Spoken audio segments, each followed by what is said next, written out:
Hey everyone, welcome. Not everything has changed just yet, but things are slowly going that way. I wasn't sure if I'd have Rapid here today. He's not back just yet, so we'll leave him off for now, but I've got him over there on the corner anyway. But I've been working on like a new camera background. You know what, I'm going to show off what I made, and you can let me know if it looks any good, because I genuinely have no idea. So I spent a lot of time editing something to get this. Now let me know if this is actually any good, because I have no idea.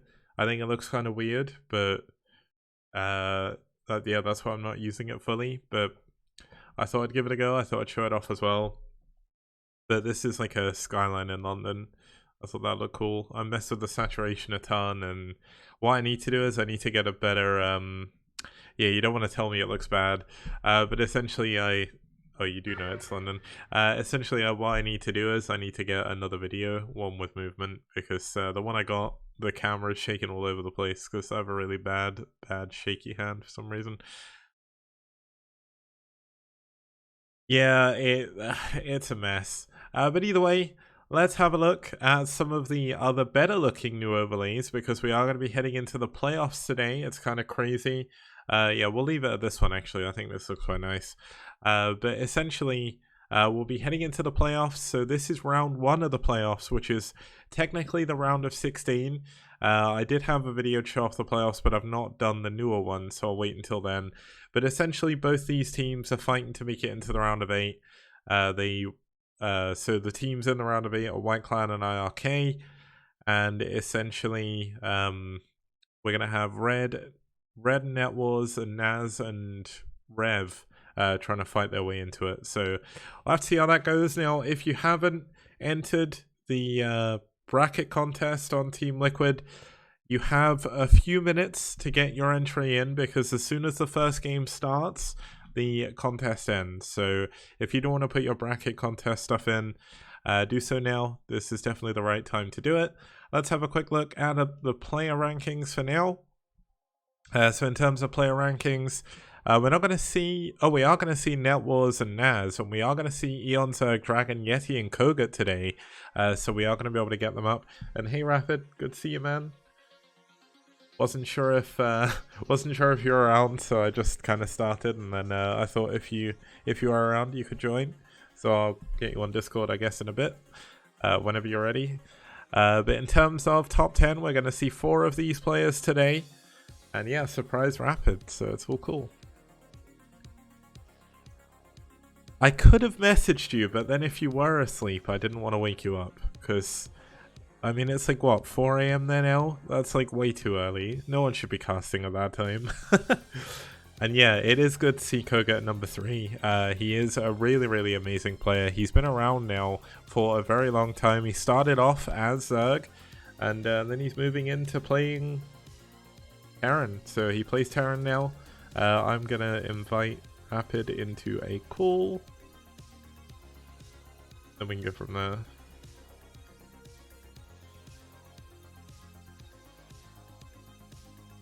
Hello. Yes, this is me, Rapid, the fellow co-caster of Kicks. Yeah. So how's things, Rapid? All good? Things are great. Currently, it's pitch black here. I have successfully ruined my sleep schedule once again, and thus can cast STPL. So, mission accomplished. Well, we're going through some of the newer stuff. Let's have a look at the team's condition. The first one, it's going to be NetWars. Now, NetWars, their 4 players are actually doing really well. Zero, the only person who's only won 2 of his last 4 games, so looking pretty good for them. And I've obviously updated a lot of the overlay. We've now got 3D logos for everybody. I'm not sure if they actually look any good, but yeah, we've got brand new graphics, Avi. And so far, I think they look okay. But just okay, though. Yeah, we got to decide, see what they actually look like as we get into the games. But let's have a look at our second team. We're going to have Red. Red have updated their logo for me, at least for STPL. Because I was kind of fed up with having a shaved cock and balls on my stream whenever I streamed. So they've got an elephant now, which the euphemism is still there, but without needing it to be a cock and balls. I just want to point out, like, at first I thought those were teeth when I looked at the elephant and I was like, wait a second, elephants don't have teeth. And then I, Yeah, the tusks. They're not very big tusks, but we won't complain about that. He'll be hey, do not tusk shame this elephant, young Kicks. It's a common disorder. Luckily, due to medical miracles, we can make all elephants have small tusks through the ivory trade. Well, compared to NetWars, Red, 3 of their players are actually on a downward trend at the moment, which isn't great. Only winning 1 of the last 4 games. Fisheye doing pretty well though, but it's kind of cool being able to like have a look at the trends of the players. It's something I basically picked up from an old Pro League season. I was watching a lot of old Pro League VODs to see if I could get any new ideas for some different stats to show. And I think it looks okay, so let's have a look at the lineups. Just okay. It looks great. Cool. I like saying okay because I'm not sure if it looks great or not. But either way, we've got some really good matchups today. We've got Ziggy versus Fisheye. That's going to be a TVP on Multiverse. We're going to have a ZVP between Zero and Horatoss on Whiteout. That should be pretty good as well. A TVZ between Koga and Ariador. I think that's definitely the one I'm looking forward to the most. And then Yeti versus Cryark in a PVT on Carthage 3. Amazing. I have missed casting wacky, stupid, there for no reason STPL maps, so I'm excited. If you could pick one of those matchups out of all of them, who are you most excited to see play each other? Well, I'm very biased towards my somewhat co-caster, young Ziggy, but obviously, I mean, NetWars is just like super, super stacked. Also, my sometimes co-caster Zero.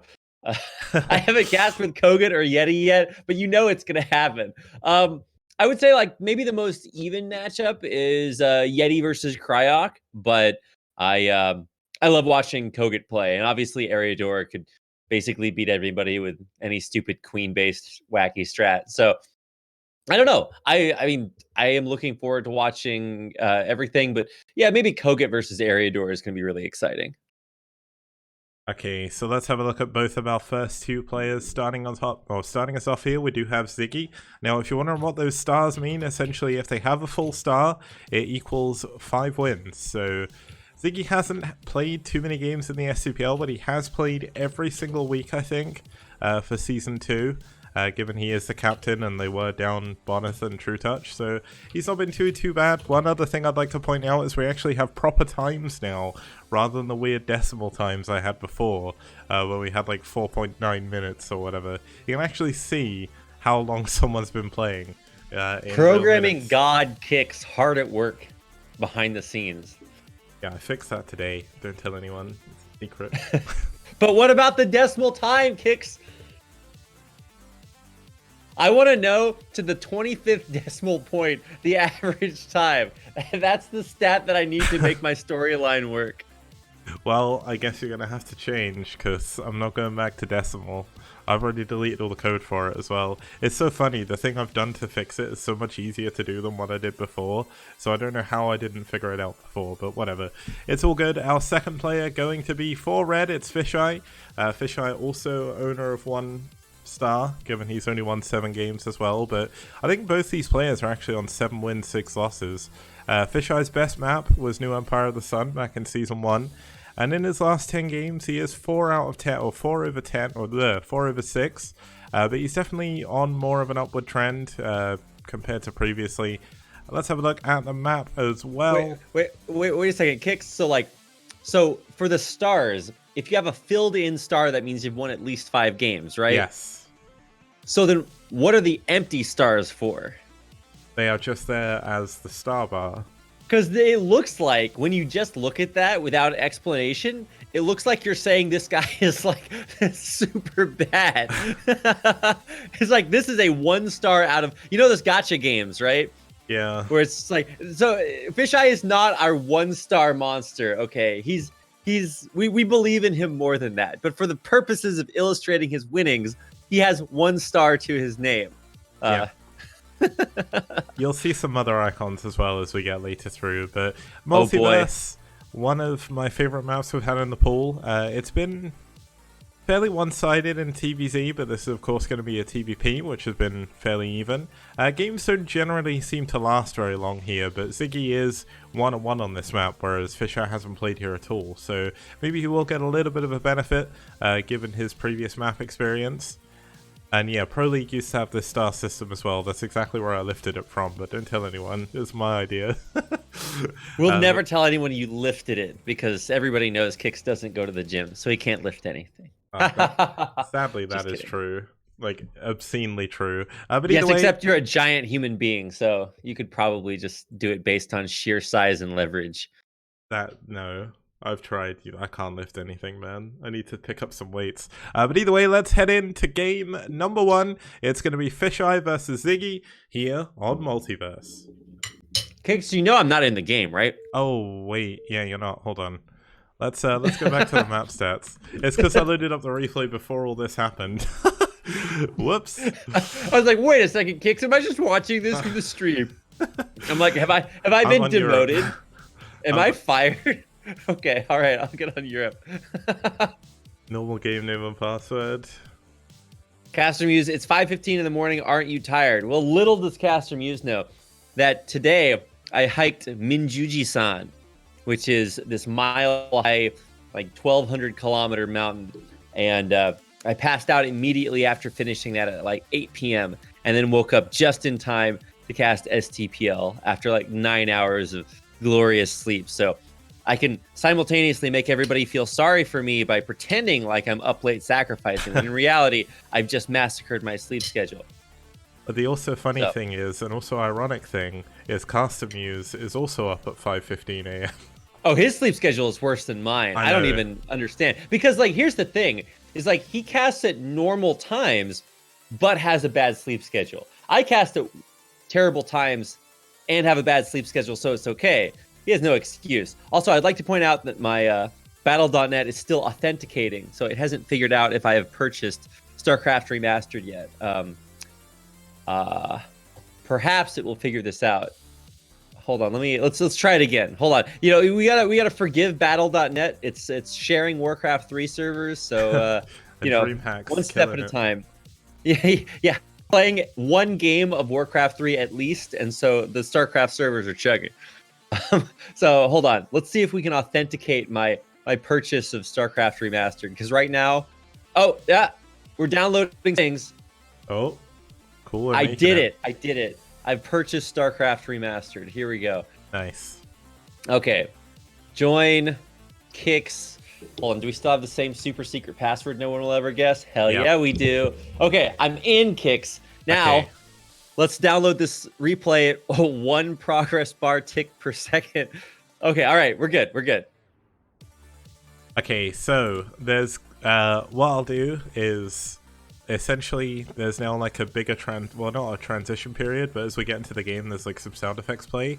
So I'll let the sound effects play, then I'll talk, and then introduce the best player. You can just intro the map. Yeah, cool. Let's get going. Fisheye versus Ziggy here on Multiverse.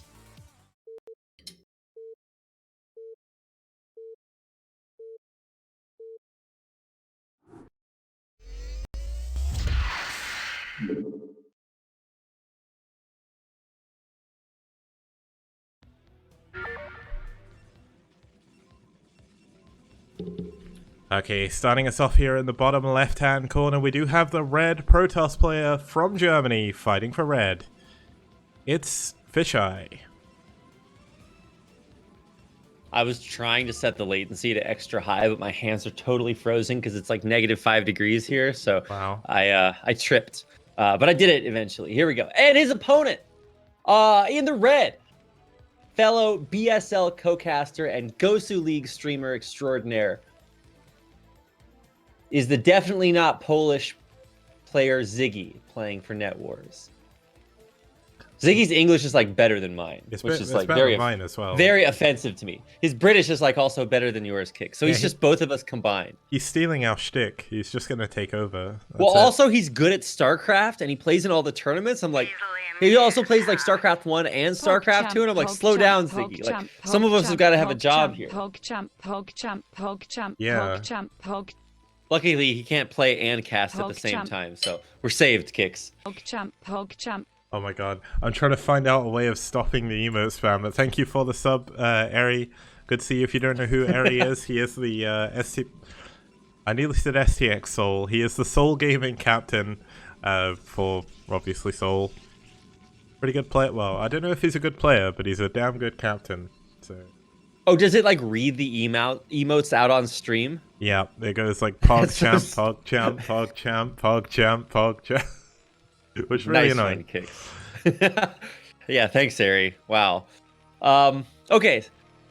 So a game of StarCraft Remastered kicks. It's been a long time since I've cast this. After BSL finished, I deleted StarCraft from my computer. You also refunded it. That's why you've had to buy it. I removed the STARCRAFT keys from my keyboard. But now I've got to put them back on so that I can cast this wonderful, beautiful game. Now, I just remember, Ziggy qualified for BSL Pro League this year, and I was like, wow, my man, he's gonna do it. Unfortunately, things did not go well, and but he was able to win one game in BSL, and he did that with an 8 racks. So when I see this SCV going down here, I'm only thinking one thing, Ziggy. Wow. Oh. Yeah, he built a racks in his base ages ago, so I don't think it's an 8 racks. Yeah, well, this is what I was wondering. I was like, I saw him mining gas, and I was like, what, are you just going to wait there? But I guess he was like scouting for stupid proxies or something like that, or maybe just hiding it so that it didn't get scouted, or He's just scouting normally. Don't forget that's the full player map. What are we looking for down there? Is that a proxy location? I don't know. No, there's a main down there. Well, yeah, but like, I mean, as far as scouting that, I don't think that. It seemed like he like chilled there and was like waiting for something. I was like, what is this, like the weirdest expo? And then I looked and he didn't have enough minerals. I was like, wait, what are we doing? Anyway, he finally figures out the main base that Fisheye is in. And this is what's always like confusing to me as a Terran player. Maybe you can shed some light on this, but like when you scout at this timing, like what are you looking for? Just like a 12 next or something? Mainly thing you're looking for is there a core, how many gates there are, and is the core spinning? Because if you know the core's spinning and there's one gate, he does have the option of either going for an expansion or going for tech. That's where you go back again in around 4 minutes to see if the Nexus is coming up. Obviously scouting a 12 Nex is useful, but by this point, unless you're kind of planning to counter it, you can't really do too much against it. Yeah, well, that's the thing. The dirty 12 Nexus, like, well, you do actually really have to scout that quickly in order to like counter rush or something. So here comes Mr. SCV. He's actually duped the Dragoon by running the Vulture around and gets in for another scout, sees the Nexus on the way, and knows exactly what's going on. He's also going to see the Cyber Core spinning, so making sure that wasn't like secretly canceled or something. Not only that, the most important thing he'll see here as well is not only the Nexus, but also the third pylon, because Protoss can still actually proxy with their third pylon, even if they're expanding, so do need to check that out. Now, one thing that Ziggy's doing, he's doing this really cool build that I've been doing on ladder, not that I'm nearly anywhere near as good. It's cool because you're doing it on ladder. Yeah, it's obviously, but you go for essentially a fake expansion, you hide it behind a bunker, with no expansion obviously, and you go for a drop with mines and speed. So he is going to go speed first. I think mines is usually better to go for first when you're dropping, because obviously when you get in the base you don't really need speed too much, but yeah, this should still be good. And I mean, if Fisheye isn't ready for this, he could take a ton of damage here. Oh, he even saved his Vulture that was out on the map as well. Brought it back for the drop. Yeah, because I expect this to be a 3 Vulture drop usually, but it's 4 if you save it. And I guess there was only 1 Dragoon when the Vulture was running around. So here we go, 4 Vultures in a dropship headed across the map. And this is like the weird time in like, PvZ, PvT, where you just don't really know a whole lot unless you do that Dragoon pressure on the bunker. You can't really tell what's going on out there. So there's no like pylon or Dragoons in the main scouting this. Ziggy's just going to run 4 Vultures into the mineral line, be able to lay mines. He does have mines, crazy. yeah. This is so much damage. I mean, eventually. But yeah, he's just going to be in... Oh, this is so much damage. Yeah, this is the reason why Mines First is better, though. If you do go Speed First, what you really want to be doing is rallying Vultures into the natural, because it's not only the drop that does damage, it's the fact that the Protoss has to move all of their units away from their natural expansion. So the fact he went for a tank immediately after this, he did leave a couple of Vultures in the main, but they've been scouted, so they'll get cleaned up. But here come the Vultures to the NAT. Well, see, my thing is, like, he actually could have just run back through that little gap between the main and the natural, because the Dragoons actually ran through it past the Vultures, and they could have snuck by. But, you know, obviously that's just our omniscient caster vision telling us what was possible. On the other side, we do have that command center, but it's hard to say, because when you go for a build like this, you are sacrificing your natural expansion timing. So you have to kill more workers than the workers that you lose by not having a base up and mining and building workers. And I don't know if we killed that many. Yeah, we killed about 6 or 7 probes, I think, which is pretty good, and it does even things up in terms of workers. Obviously, the command center does get delayed a very, very long time, but as long as you can do a decent amount of damage, it's pretty good still. The only issue is, where he didn't have mines, he didn't get any Dragoon kills, so Fisheye is still going to be quite strong. You can see that Fisheye immediately going to go into a third base here, and there's not really anything Ziggy has that can do anything about it. Kix, Damfung has redeemed for 1,000 points his AMA. What are you, Eating Rapid? I'm humiliated because I did not realize my microphone was so sensitive. But you guys are getting some StarCraft ASMR here. I am eating a... Oh, wow. Rest in peace, Observer. Yeah. Flew into a turret there. Just like this. I woke up and I made a purple sweet potato cheesecake with buttery coconut crust and violet double cream cheese whipped frosting.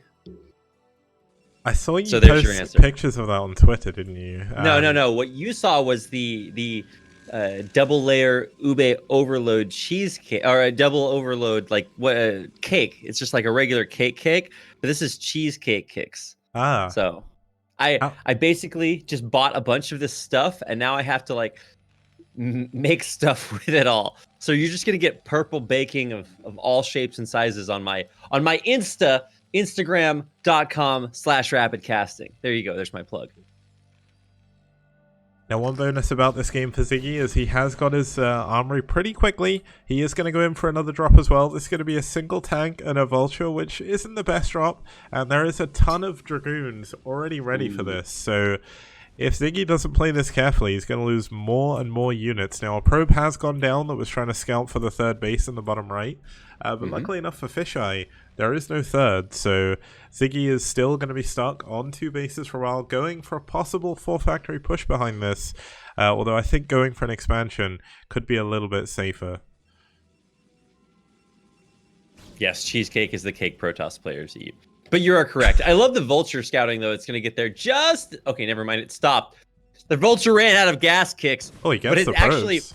Yeah, it's just in time. Even though he could have run into the Nexus, he's actually perfectly in time to catch the probe transfer. Okay, now he ran out of gas for sure. What? The vulture's just like watching them go down. And then he shoots the cannon instead of the probe at 1 HP. Nice, vulture. Yeah. Okay, we still got this dropship, by the way. It's still actually in position, so it could definitely get some damage. Yeah, he flew in and it got spotted, so he pulled it out immediately. It's going to make it a little bit harder to go in with it, but it does leave the element of doubt in Fisheye's mind. He knows now, whenever he decides to leave his base, he could get dropped. So these are not new maps for the playoffs, VG or Vigo Stars. This was in the Season 2 map pool. The Season 3 map pool I have actually announced, but I'll show it off again at some point. Then there'll be a big Liquipedia thing as well. So either way, one interesting thing Fisheye's done is he's decided to break down most of the ways through the map. So whereas Fisheye had an advantage early on, rather than trying to push that advantage, he wants to play greedy. So he's going to block any units that Ziggy has realistically from getting through the middle of the map until he breaks down the temples. And that's going to make things a little bit easier for Fisheye to get further ahead. Yeah, I was gonna say, I'm glad you say further ahead because he's actually just in such a good spot. He's taken like, I mean, maybe a little bit of damage, but look, he's just gonna clear this up perfectly. Basically no damage done. It's like, oh no, I took out the shields on the observatory. It's like sick, dude. I love that also we can see this worker count. By far my greatest addition to StarCraft Remastered graphics, number one. Number two is worker count. And you can just see Fisheye's just killing it. And the He's also dropship's got about to go down. Dragoons. Yeah, down in the bottom right, and they can catch the dropship. No, oh my god, it flies right by. Crazy.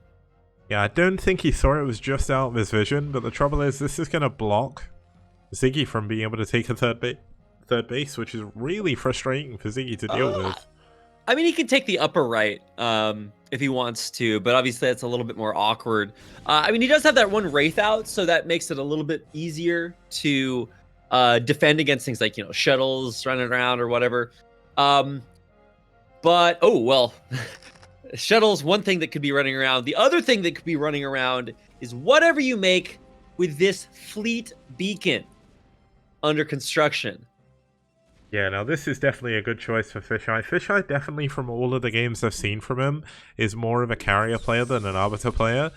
And this is one of the reasons why taking that top right-hand island base is quite difficult to make work. Because, yes, you can have a Wraith or kill a shuttle, but you're not going to be able to get Goliaths up there to kill carriers. So, let's have a look. There's a shuttle heading into the main. It does dodge the Wraith, so the Wraith, unfortunately, a little bit badly placed.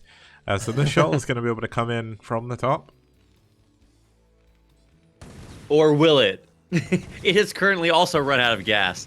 So we've got to plug that into one of Elon Musk's Tesla chargers, and then, okay, he's just going to drop the Zealot off to stop the Expo first. Nice!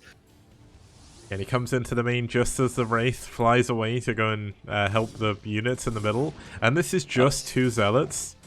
But this is still really annoying. There's like no units back here to defend it. Finally some Goliaths are going to come in. But still just annoying because you have to take your kind of vision away from the middle of the map.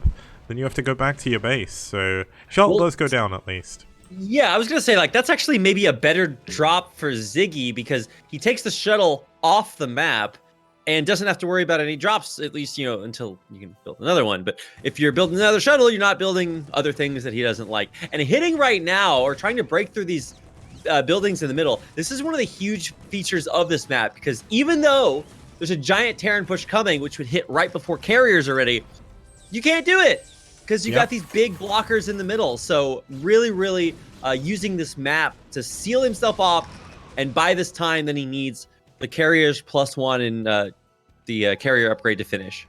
Not only that, look where his units are. Fisheye doesn't care. He's just going to run past, cancel the third base down at the bottom right. And yeah, these units are going to die, which is definitely not something you want. But he is going to be able to trade quite effectively here. And Ziggy still doesn't know about the carriers. He's got no idea. Oh, yeah. You just got to be really vigilant scanning quite a bit.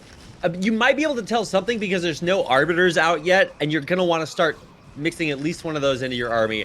And the other thing is that if you're a Protoss, or if you're Terran, you see your Protoss basically trading his whole army for free, like, come on. There's something else going on.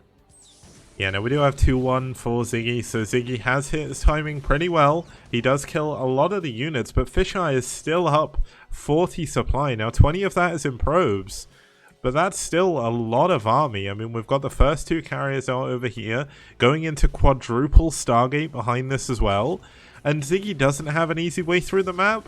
Fisheye has completely cut him off, so he's going to have to waste time killing these temples.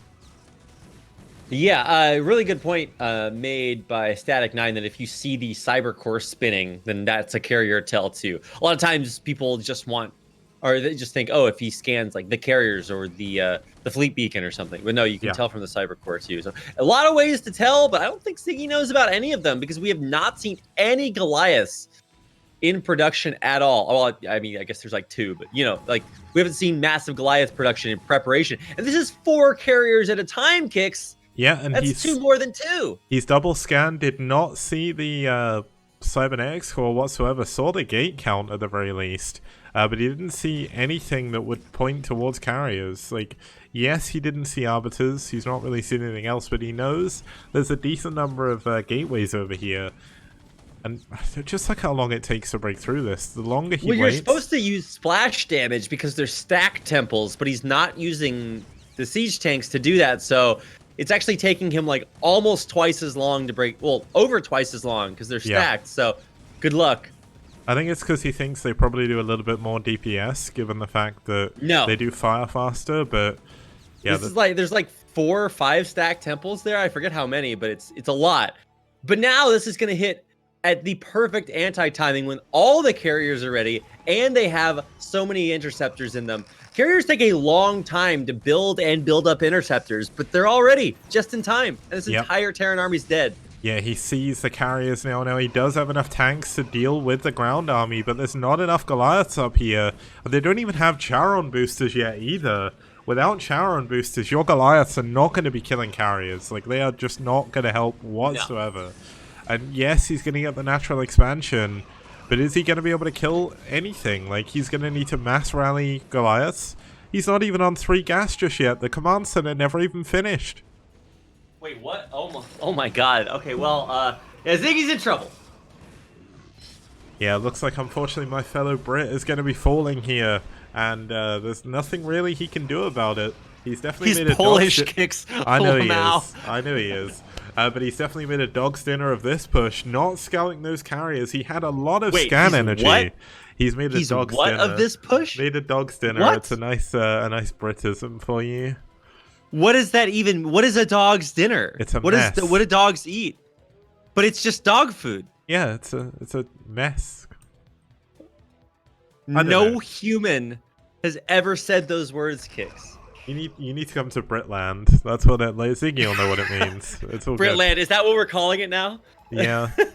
It's like a theme park. It's like Disneyland, and then right next door is Britland. It may as well be, to be fair. But either way, we've got 6 carriers now, 4 carriers in production, well, 2 carriers in the production in the top left for some reason. Looks like Fisheye opted to go for another base instead, but I mean, Fisheye's going to go down here to the bottom right. Tank sieging in a very nice location. Charon booster's still not done. Has he even started the upgrade? I don't think he has. But they're definitely not done here. So yeah, I think he's pretty super dead here. Like, he tried to start transitioning by building a bunch of turrets, but turrets are not what you need against Protoss.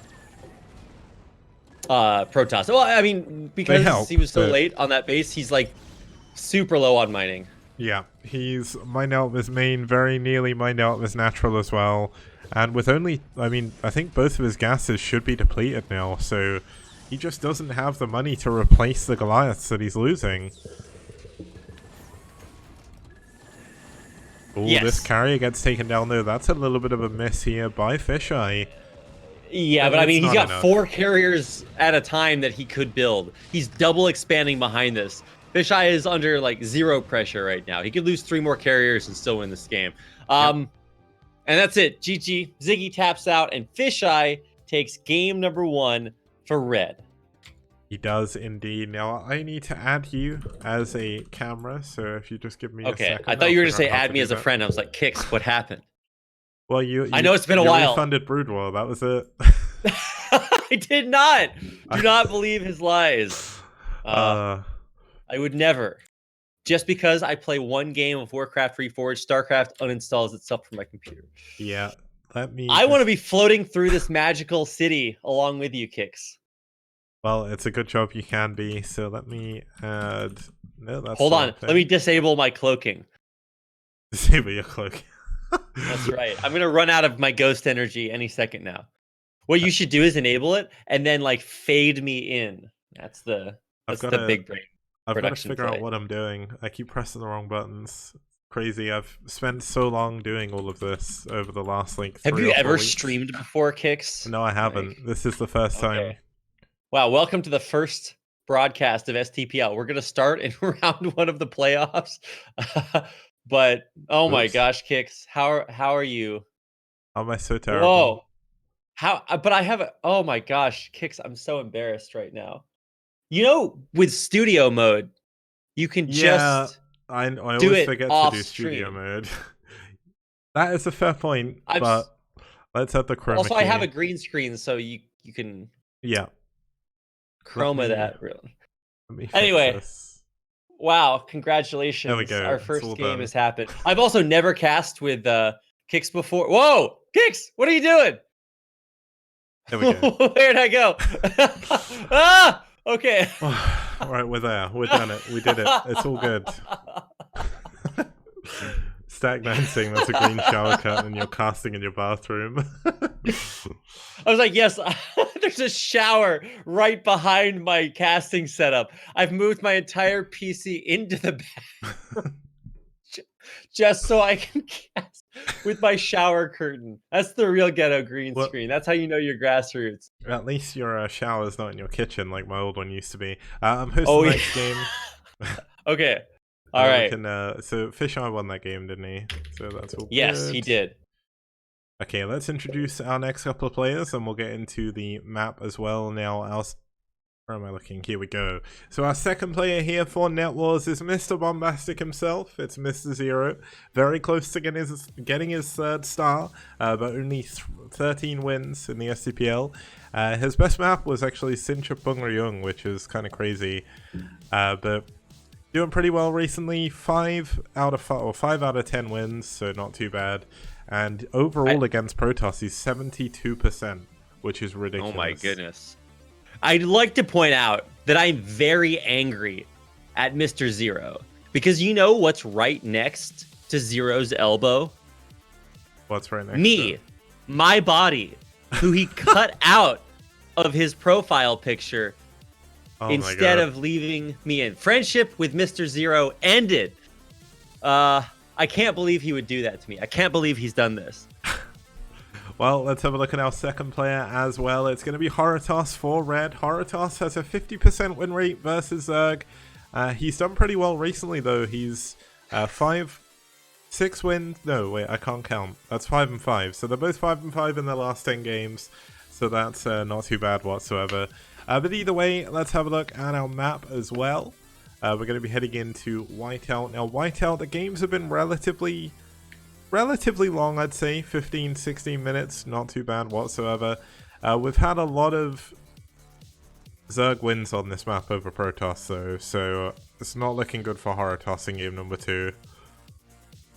Yeah, I would say Zero does seem to be pretty favored here, which is crazy because Zero's another one of these guys that's just actually good at everything. So, I mean, Whiteout's a little bit of a weird map, but I mean, it's hard to argue with the stats Kix. It is. So one good thing is I've checked the colors that aren't on top versus bottom, and I'm so glad we have top versus bottom. Otherwise it would be a nightmare. Oh my goodness. Okay, let's get Kix, no spoilers. God. Let's get into game number 2. It's Zero versus Horotos, and it's on Whiteout.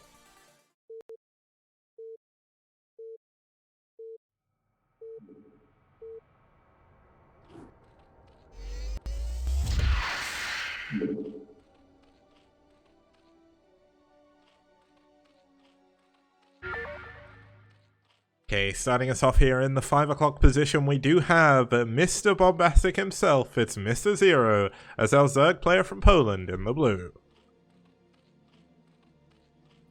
And his opponent playing for Red is our Protoss player, Horotos. From Germany, in case you didn't know. I automatically assume all players on Red Clan are from Germany. It's a good bet. Most of them are.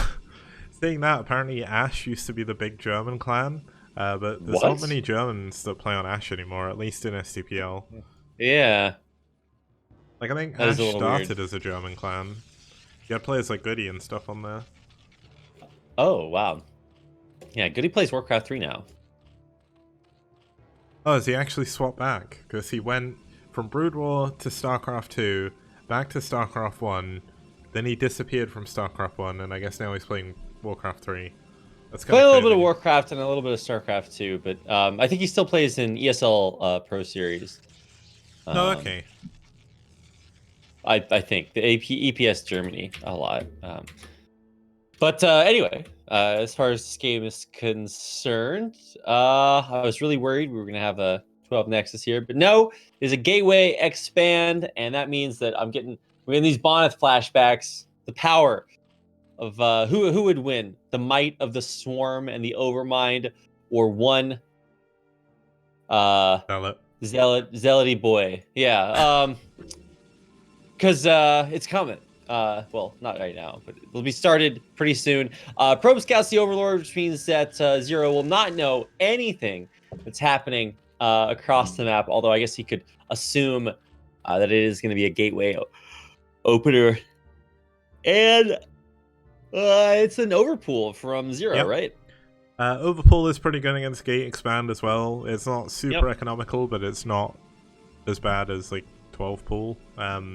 Going for a hatchery straight after as well, so things are looking up for Zero in this game. Obviously this position specifically, from what I remember, is actually quite hard for Protoss to wall in, so that could come into effect a little bit later on. Obviously the building's going to be sticking very far out, especially the Forge, so Hydroplay could be pretty good on this map in these positions. Now, I wonder if we're going to see a macro play here from Zero, or if he is going to be a little bit more aggressive. I know he's not been super active recently, especially with BSL taking up a lot of his time and everything, so what do you think he's going to do, Rapid? Any idea? Well, hey, BSL has been over for like a week, so he's been having plenty of time to grind. I'm just kidding. For Zero, I actually think he's in pretty good shape. I mean, you showed the stats on his wins, and I think he's absolutely capable of taking this, especially considering that he's really minimized any Zealot damage at all. He took down the first one. Sure, the probe gets in, but it's not really going to see anything. Although I guess he does see no lair, which is a pretty good thing to scout. And he sees no... I mean, third hatcheries don't usually appear in the main base, but the fact there's no third hatchery whatsoever so far is kind of weird. There's no Hydra then either, so I wonder what Zero's plan is here. He's going to send out a drone event. Looks like he wants to take the close third, which is quite risky against Protoss given how hard it is to defend in the mid game, but it does give him the option to be very, very aggressive with a very close rally point. So let's see how this is going to play out. There's a lot of probes have been pulled to try and hold on to this wall at the front. This is a lot of Zerglings. Well, yeah, this is the counterattack, like, especially with this particular wall up, like, or wall in, I don't know, there's just so much surface area, so a couple of probes going down, and the Zerglings get through! Right as the Zealots come out, they're gonna target down the cannon gets targeted instantly, and now there's so many Zerglings just coated in butter, running into the main base. Oh, this is so bad. Oh, he's gonna take out all these probes. Zero's in a pretty good spot. Yeah, it's very difficult to survive this, let alone come back from this, because when you have speedlings in your main and you don't have speed zealots, which are a million miles away, Horotos is just going to keep losing probes. Like, if he runs all the way back in, he can't leave his wall with his zealots because he doesn't know if there's any more lings on the way. He's got no way of scouting them. And that means that Zero can just wail on the Nexus in the main, so yeah, that's awful, but... looks like another cannon could be going down here. Looks like he is going to save it. That was a little bit of a risk to go for that there, but there's still two lings in the main, which is still annoying for Horotos. Yeah, and sometimes that's all you need. So good luck, one Zealot chasing them. That is not going to be easy. Oh, is he going to lose an Overlord? Oh, wow. That was one lucky. hit away. Or a couple hits away, but still. I mean, Protoss hangs on and survives, but he's at 13 probes to 20 workers. So, good luck with that. We do have a third base coming up as well, so it's going to be just insane economy here from Zero, who has just dealt quite a bit of damage. Does he have fourth hatchery on the way here? That's fifth hatchery. He's just built a fifth hatchery, which is kind of crazy. Yeah. Wow. So he is just insanely ahead of Horotos. Yeah, it's going to be very difficult for Horotos to come back in this game now if he's got something prepared. This obviously does put a little bit of a dent in those plans, because all of a sudden your tech is really far delayed. For the last like 2.5 minutes, he's not been mining gas whatsoever. So, I mean, when you've got so few probes as well, even just mining minerals is a problem. So it's definitely not looking great. Sorry about that. Yes, not looking great. Unlike you and I in Twitch chat, who all look beautiful and amazing. The Zerglings just see the Zealot move out, but obviously this is not scary really at all. He has a Sunken, right? Oh, he's actually just making the creep colony. I actually thought he had a Sunken already, but yeah, nope. The other thing is Zero's not actually been building many units. He's been building a ton of drones. And this is actually a pretty dangerous timing. Like, there's not many lings here, and he just used a lot of lava to build drones. So maybe Haratos can make a miracle happen here. But that Sunken's going to finish up soon. Well, he should be able to pump lings enough to hang on here, right? I mean, or at least to buy time. Yeah, the Sunken finishes, so this should be pretty easy to hold. He's also fighting in range of the Sunken, so not advisable. I mean, 2 Zealots survive, but these are going to be pretty easy to take out with 10 more lings popping. And maybe that's a little bit of an overreaction, but I mean, he's still on 30 drones, so I think he feels okay for now. Yeah, building lings at this point isn't necessarily a terrible thing. I mean, obviously you'd prefer not to, that you'd rather them be hydros or drones, but with only 3 bases, his economy is doing pretty good. He hasn't got his 3rd or 2nd gas yet, though, so we're not going to see any major teching up from Zero. Looks like the 2nd gas coming in just as I go over there. But Lair's done, Spire's on the way, and we should start to see a lot of hydros coming in here fairly soon. No, he's going mutas and upgrading Hydra speed. Yes. No, Zero's killing it right now. He did so much damage early on that like Horitas is just kind of limping around. And I mean, he'll be able to, do something. But his build is Protoss build is just so far behind. Like he has no Corsair, so he just doesn't know. So he has to spam these cannons up in his front because if he doesn't, he'll just die to anything. So realistically, Zero doesn't have to do anything. And if you look on the production tab, 8 more drones on the way. Zero knows he's just in an incredible position. Yeah, it's pretty crazy. I mean, when you get into this position as Zerg, you're going to be feeling very good. I mean, those lings getting into the main really set up pretty much the rest of the game. So it does become a problem, but I'm going to quickly link TLPD for someone, just while we go into a little bit of a lull here, as both players try to essentially build up. Obviously, Haratos trying to build his way back into an economy. But Talcross is one of the most balanced maps of all time. At 50% win rate in both TVZ and CVP, and a 52% win rate in PvT. So there we go. Definitely a very good map.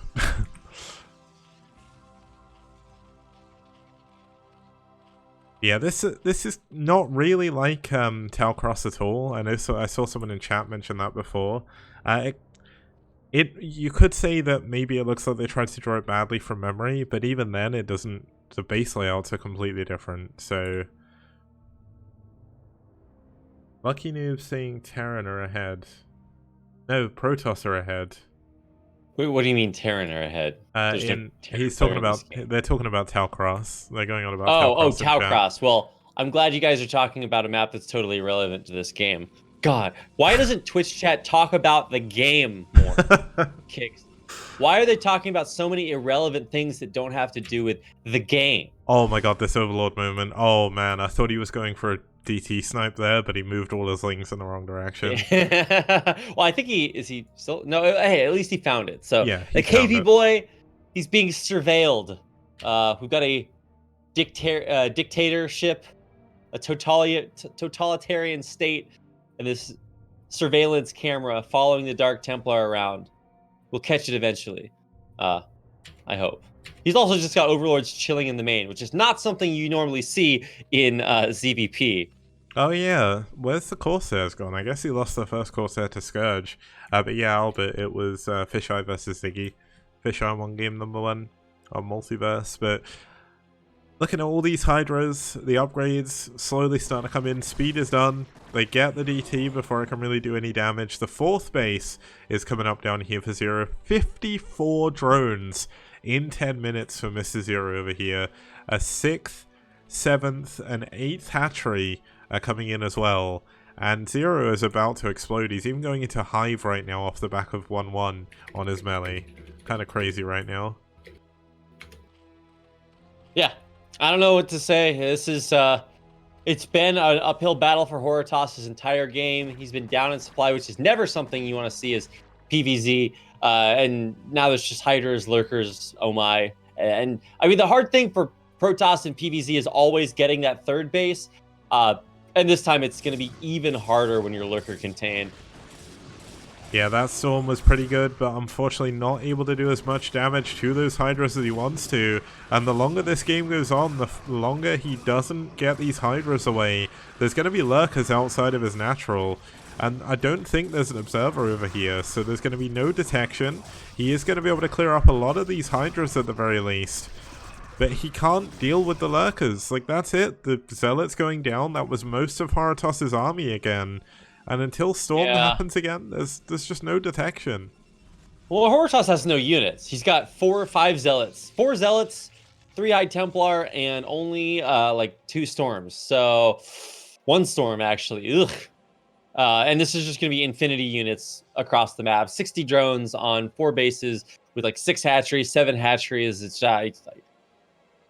Yeah, this is like a campaign mission. Ooh, and a dumb Dragoon walks out and gets popped. Ugh. Yeah. You really need that 1 Dragoon because that's the one that gives you the extra hit after you storm lurkers to kill them. So now that he doesn't have that, it's like, well, good luck. Well, now Hive is done, Defiler Mound is coming in as the second. You get Plague and you get Dark Swarm outside the Protoss Natural. It's pretty much game over. The only option Haratos has is to get some crazy good Storm drops, and he just can't afford to get shuttles right now, and he doesn't have the units to send out of his base, so he's stuck here on 2 base. This is definitely one of the reasons why Whiteout's a little bit harder for Protoss, as it is so easy to get contained. Not as easy as on New Sniper Ridge, but it's looking way too good for Zero right now. It would take a miracle if Haratos wanted to come back.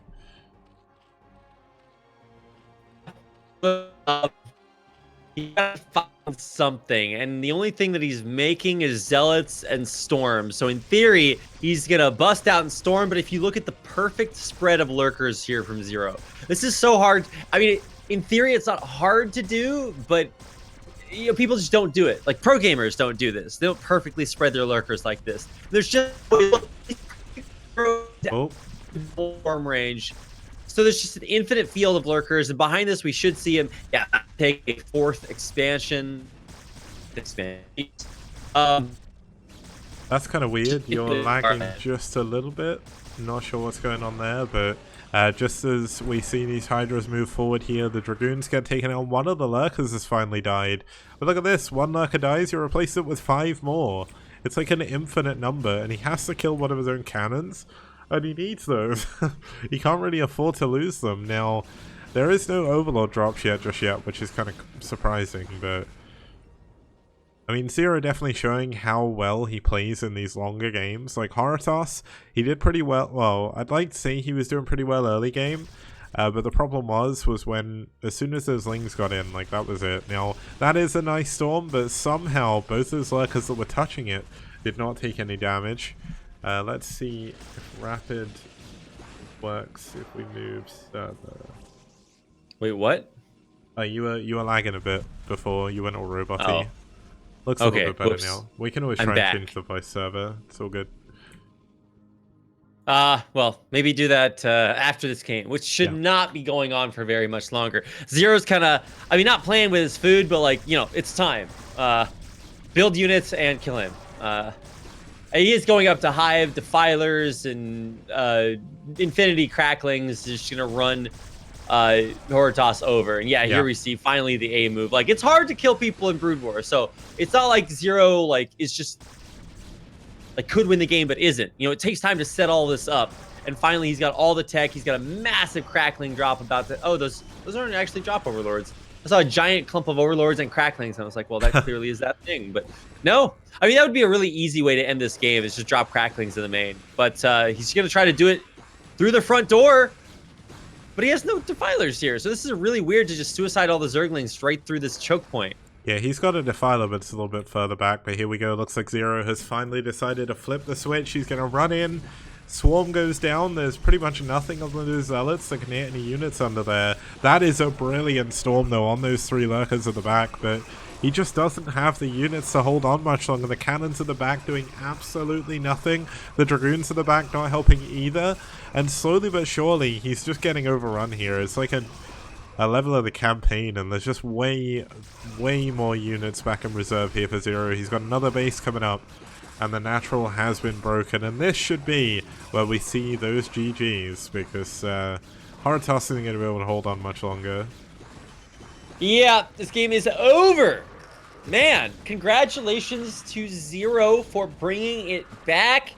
He really played this game super, super well, all the way from that early advantage from the Ling run by to just slow and steady, winning the race in the end.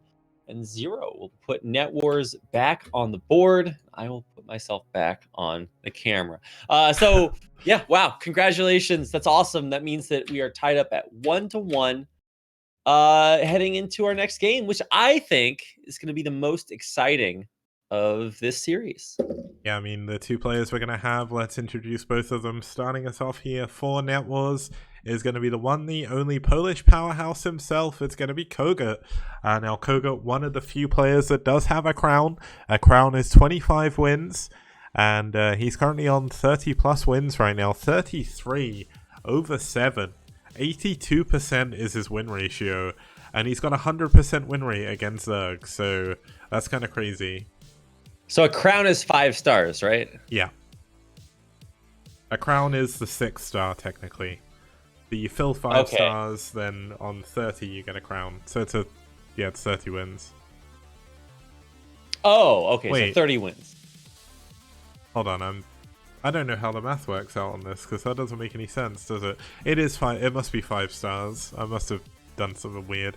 But either way, let's load into the next replay. Kogut, a very, very strong player, both in the short game and the long game. He did come 4th place at Corrupted Cup as well. He just did... He wasn't in the latest BSL, was he, if I remember correctly? But yeah, Kogut took a break. Yeah, Kogut obviously has just recently become a father again. I think he's got 2 kids now or something. But either way, he had a baby earlier this year, and unlike Bonith, who is like a super dad as well as a super player, who can do both Bonith at the has same a time. kid and gets better, and Kogut has a kid and disappears. What's up with that? Either way, his opponent gonna be the one, the only Liquid Drone.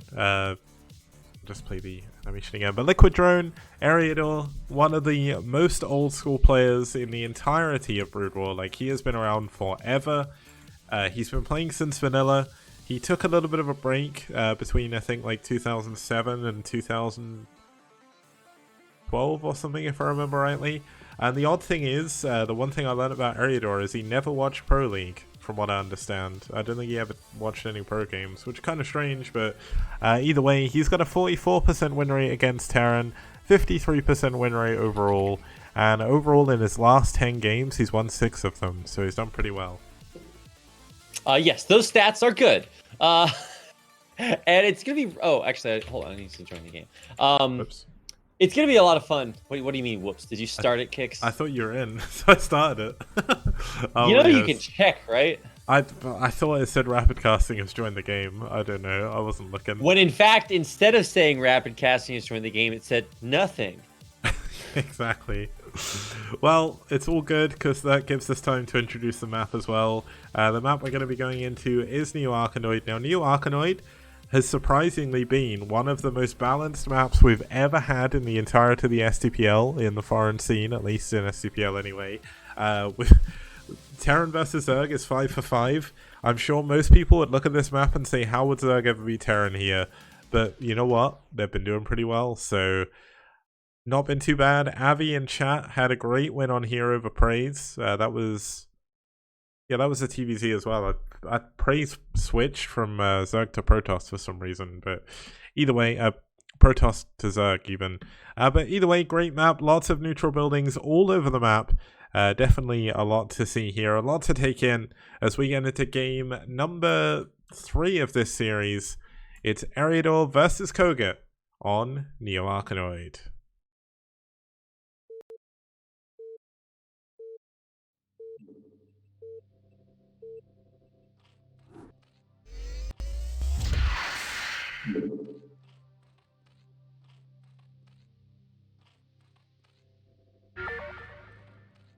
Okay, starting us off here in the top left-hand position, we do have the Red Zerg fighting from Norway for Red. It's Ariador. And opponent on the other side of the map in the yellow-ish color is... Wait, no, never mind. It's green. It's blue. It's Kogut. Oh, is it blue? Hold on. All right, in the blue is Kogut, playing for NetWars. Yeah, and just to shift tab, just to show you what these colors were. I don't know why, whenever it's random colors, it's always yellow versus green. What is up with that? How is that possible? It's either I don't yellow versus understand how they green. can't just put code in to make the colors on opposite sides of the color wheel. Like, With random, yeah. yeah. I don't know. Maybe it's something like hard coded into like the code from like 28 years ago, and they're scared of changing in the it. Mike Morheim do not touch code. So, look, we don't have the technology yet, guys. So calm down. But hey, we get a different matchup, TV and this is not just any Z. It's Eriador Z. So it's all about how fast he can build a queen.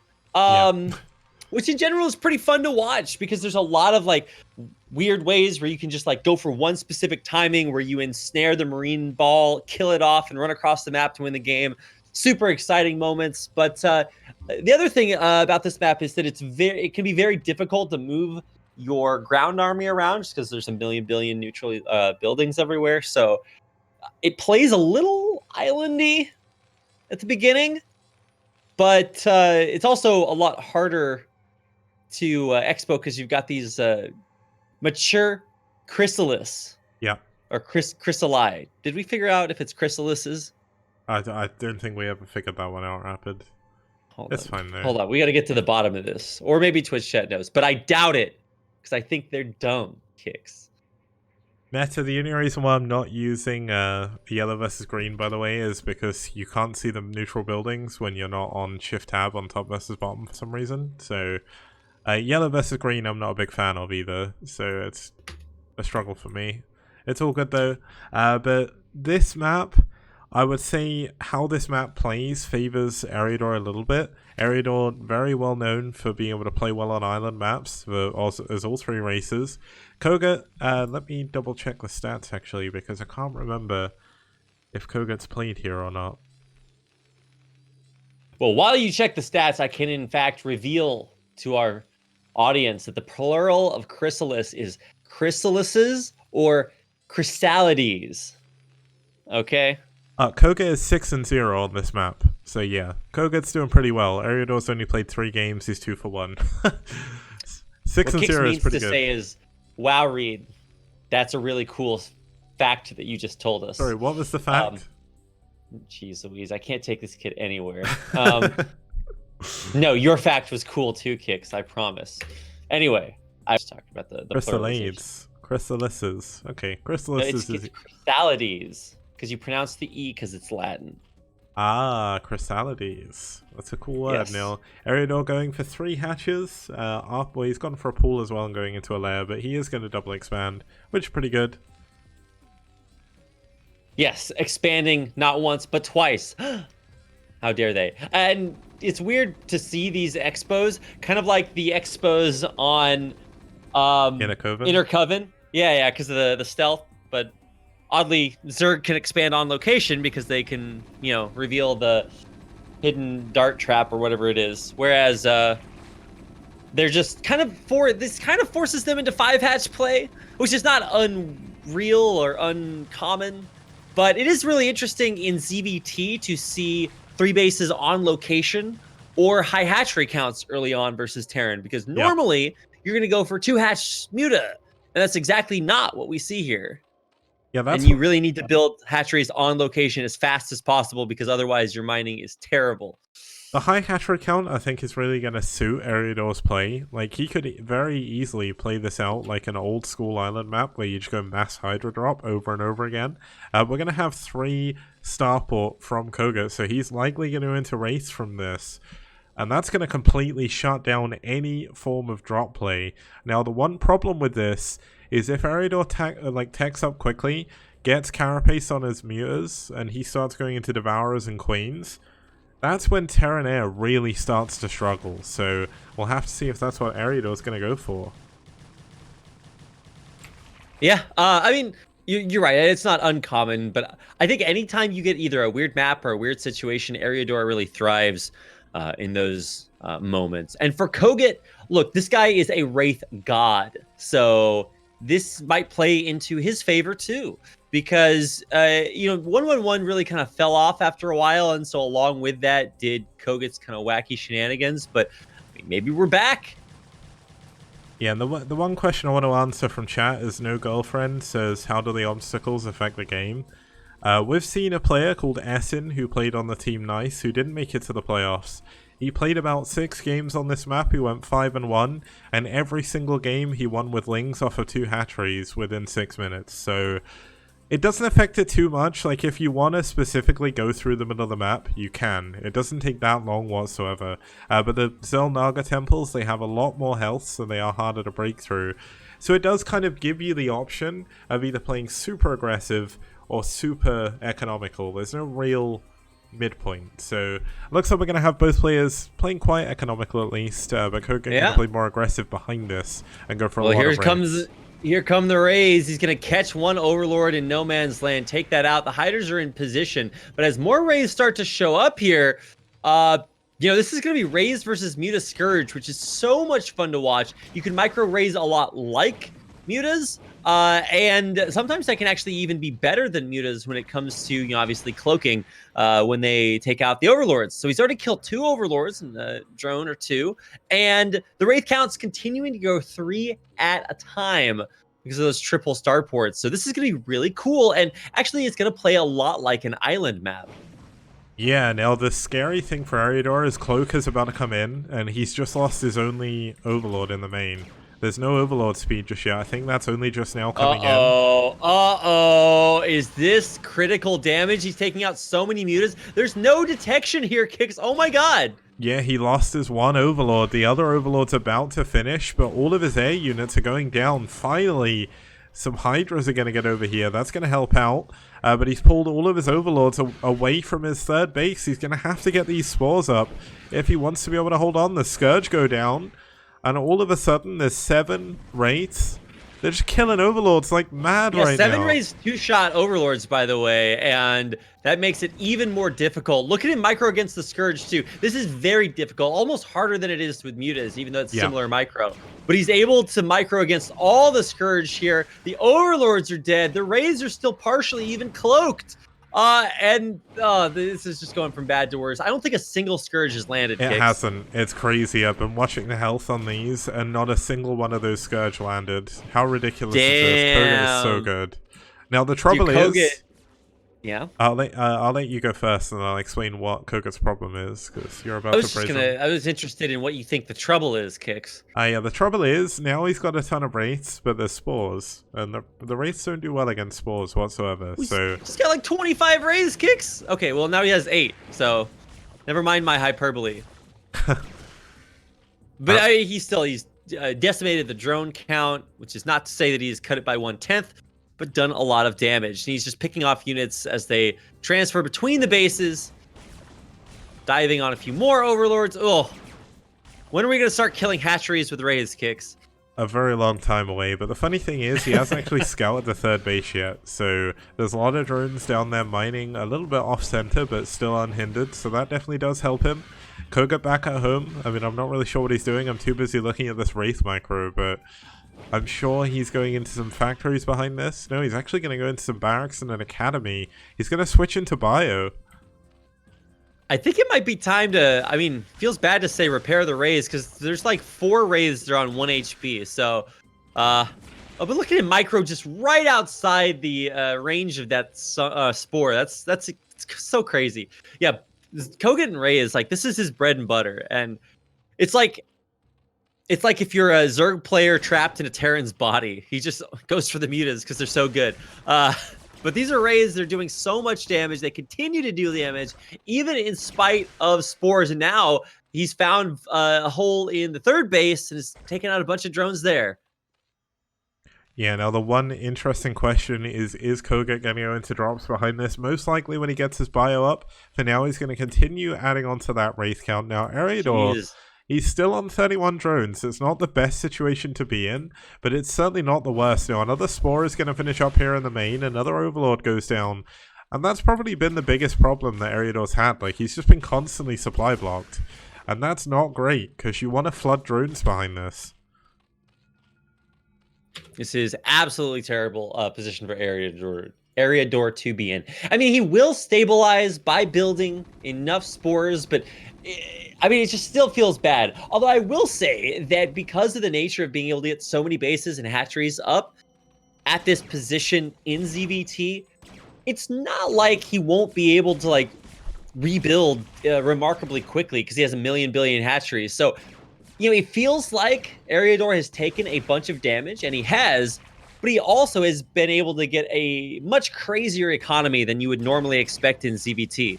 Now, there is a Queen's Nest. If he can get a Queen out and get an ensnare on these wraiths, they're all going to die. Like, trying to add on another creep colony, Wait, they're going to die to what, Kix? That is a fair point. If he's building Hydras in one of his other bases, though, which it doesn't look like he is, so ignore everything I just said. But this no, I mean, you're right. Like, that's the thing. Is like you plague them, you ensnare them, like, whatever. And there is a Queen coming out for that ensnare. It is. What base is he building out, though? Looks like it must be the main. Yeah, this is definitely not looking great. Koga only on 61 SCVs himself, but that's only on 2 base. Only now going into his 3rd base is Koga. Lots of he's one-shotting Hydra's kicks. Yes, yeah. It's not great. It's not fun for Eriador here, losing the Overlords as well, which means more and more Hydras are going to go down. Now, Ensnare does reveal these wraiths, and there's a ton of energy on these, so I mean, if he can get an ensnare off, at least he's not going to have to worry about the cloak anymore. But the trouble is, as you mentioned before, he just doesn't have any units. Oh my goodness. Yeah, and now we're busting out with a big ground army too. So that's the real nail in the coffin. These raids are just like, you know, the appetizer. And the main course is coming across the map, busting through these power generators, which are not stacked at only 800 HP. And as soon as the ground army shows up, this game is just over. Just to answer a question, you cannot land the racks and the pizza slices. All of these dead Terran units block any building, so kind of sad for Terrans on this map, but yeah, this is not great. Definitely going for drops could be pretty good here, but I mean, he's so far ahead, pushing through the middle isn't really a problem. Like the Queen, it's up here, it's building up energy. This is the 2nd Queen, actually. He's going to have a Queen per base, but he's only just now found out about the ground army. So, what's he going to do about it? He just doesn't have any units. Yeah. Excellent observation there, Kix. Oh, the Queen's just going to run over Marines and die. Oh, he ensnares like a clump of 5 Marines. Nice. And then the race next to it.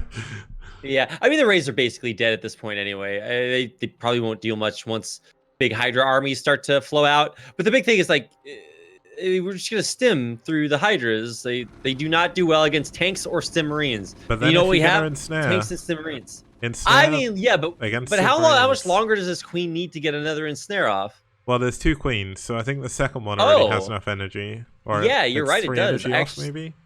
Or yeah. So it just got to that place, so it's not. I actually didn't notice he had a 2nd Queen. So yeah, I mean, absolutely, you land a big ensnare on the front of this bio wall as it funnels through a narrow choke point. Absolutely good. Yeah, but the trouble is, even if you do that, there's 4 tanks behind this. Looks like not enough energy on something, but oh my god, that ensnare is so good. Yeah, massive ensnare. Unfortunately, the siege tanks in the back are just raining down absolute destruction on this Hydra army. Yeah. So GG. Wow. Damn. Koga. So good. Koga is a very, very good player. That definitely worked out for him all throughout that entire game. He was getting completely picked apart by those raids. He tried to get spores, but even a spore at each base wasn't enough to save him. And that was definitely a problem for Eriador. But that's going to put NetWars 2-1 up in this series, which is pretty good. We're going to be heading into game number 4, which is going to be Kryalk versus Yeti. Now, interestingly, Kryalk has played under the wrong ID, so he's not playing under his red ID, which is kind of annoying. But we'll have to see how that's going to go as I'll load up. Well, I'm in the replay, but I'm not pressing start yet this time. There we go. We'll wait for Rapid. Figured it out, Kix. This is the reason the human race is so great. It's our ability to adapt and overcome. Our ability to learn. complicated, tool requiring tasks. And we've succeeded once again at that. So congratulations, Kicks. I love how it sounds like every once in a while you like bang a gong just to make it sound like your point is more important as well. It is. Thank you for noticing It's my like important points. Every, This is the end by PSA. what you're gonna do is like, you know those tweets which are like people clapping in between each word? You do that but with a gong. That's me in real life for sure. Yeah, you're like, this is Rude War with like a gong. I'm trying to do the like thing with my hand even though it's not doing anything. But either way, our first player here is going to be Yeti for NetWars. Yeti also with a crown here, 32 wins under his belt, a 71% win rate. He's ranked 10 in the STPL, and he's got a 61% win rate against Terran, and he's one of the only foreign players in the STPL to go against Bjol, the ASL Rounder 24 qualified player, twice in a row and win in a macro game. I don't know if you remember that from the, I think it was the finals of like round 3, where he won a 45-minute game against Bjol on Athena 2, which was crazy. Oh my god, yeah. That was actually, oh my god. Man, there's some, we had to create like a highlight reel of these amazing games. That's definitely one of them for sure. Okay, well anyway, I think we're ready, Kicks. Are we ready? Oh, we have to introduce the map. Yeah, let's quickly do the other player on the map as well. Cryok for Red. He's only got 14 wins, close to his third star for sure. He's 50% win rate against Protoss TVC. I'd say it's definitely his best matchup, but he's not done too badly recently in TVP either. His only loss recently against Protoss was against DeWalt, which is no easy feat to win against him anyway. Let's quickly introduce the map as well. It's going to be Carthage 3.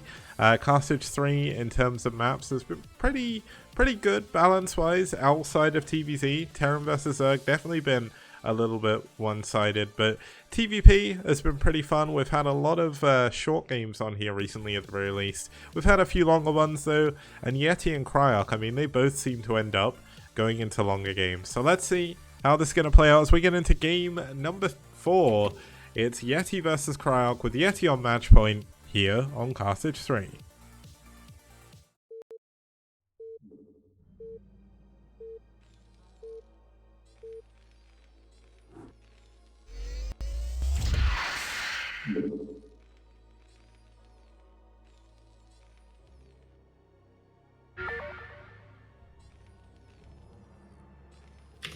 Okay.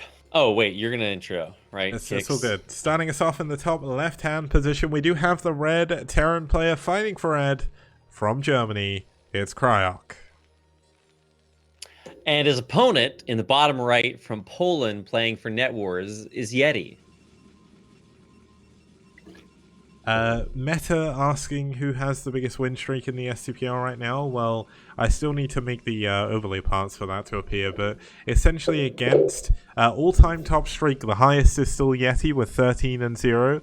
Against Terran, it's DeWalt with 6-0, and against Protoss, it's Scan with 8-0, and Scan's one is the only one that's ongoing. That's actually insane, though. Like, yeah. That amount of consistency. I mean, I guess, you know, you expect that from some of the top players, but it is just very impressive nonetheless. So hey, a TVP, we're getting like basically every matchup, so be happy about that. Yeah. And we get a chance to watch Yeti. Now, I was watching Cryok play in Gosu League, and unfortunately he was eliminated by Cadenzi, who went on to the finals. But I would say he's maybe a little bit better in TVP here. But I mean, Yeti's just like, you know, a monster. So let's see how we're going to play this. I do like that we're not seeing any of these like super cheesy expos, you know, 14cc, 12 next, dumb stuff like that. So the game doesn't just like end at the very beginning with some player getting a huge advantage or dying.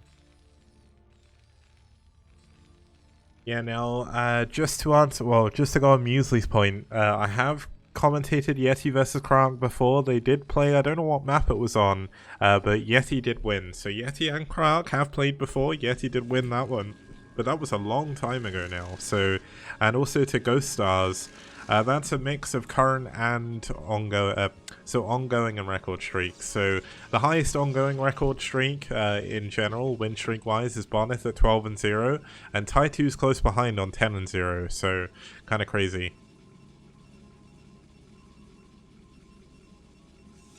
Yes, not kind of crazy, Kicks. Actually ludicrous. Yeah. Especially when you take into account a lot of those wins for a lot of these players. They play every single week in the STPL. So when you look at like DeWalt's win streak and Yeti's win streak was mostly from Season 1. But he came out and he didn't lose 13 games in a row. That's 13 weeks worth of playing the game where you don't lose in a best of 1. And that's so difficult. There's so much variance in best of 1s that anyone can win. But Yeti proved if you just play well enough, you just keep going.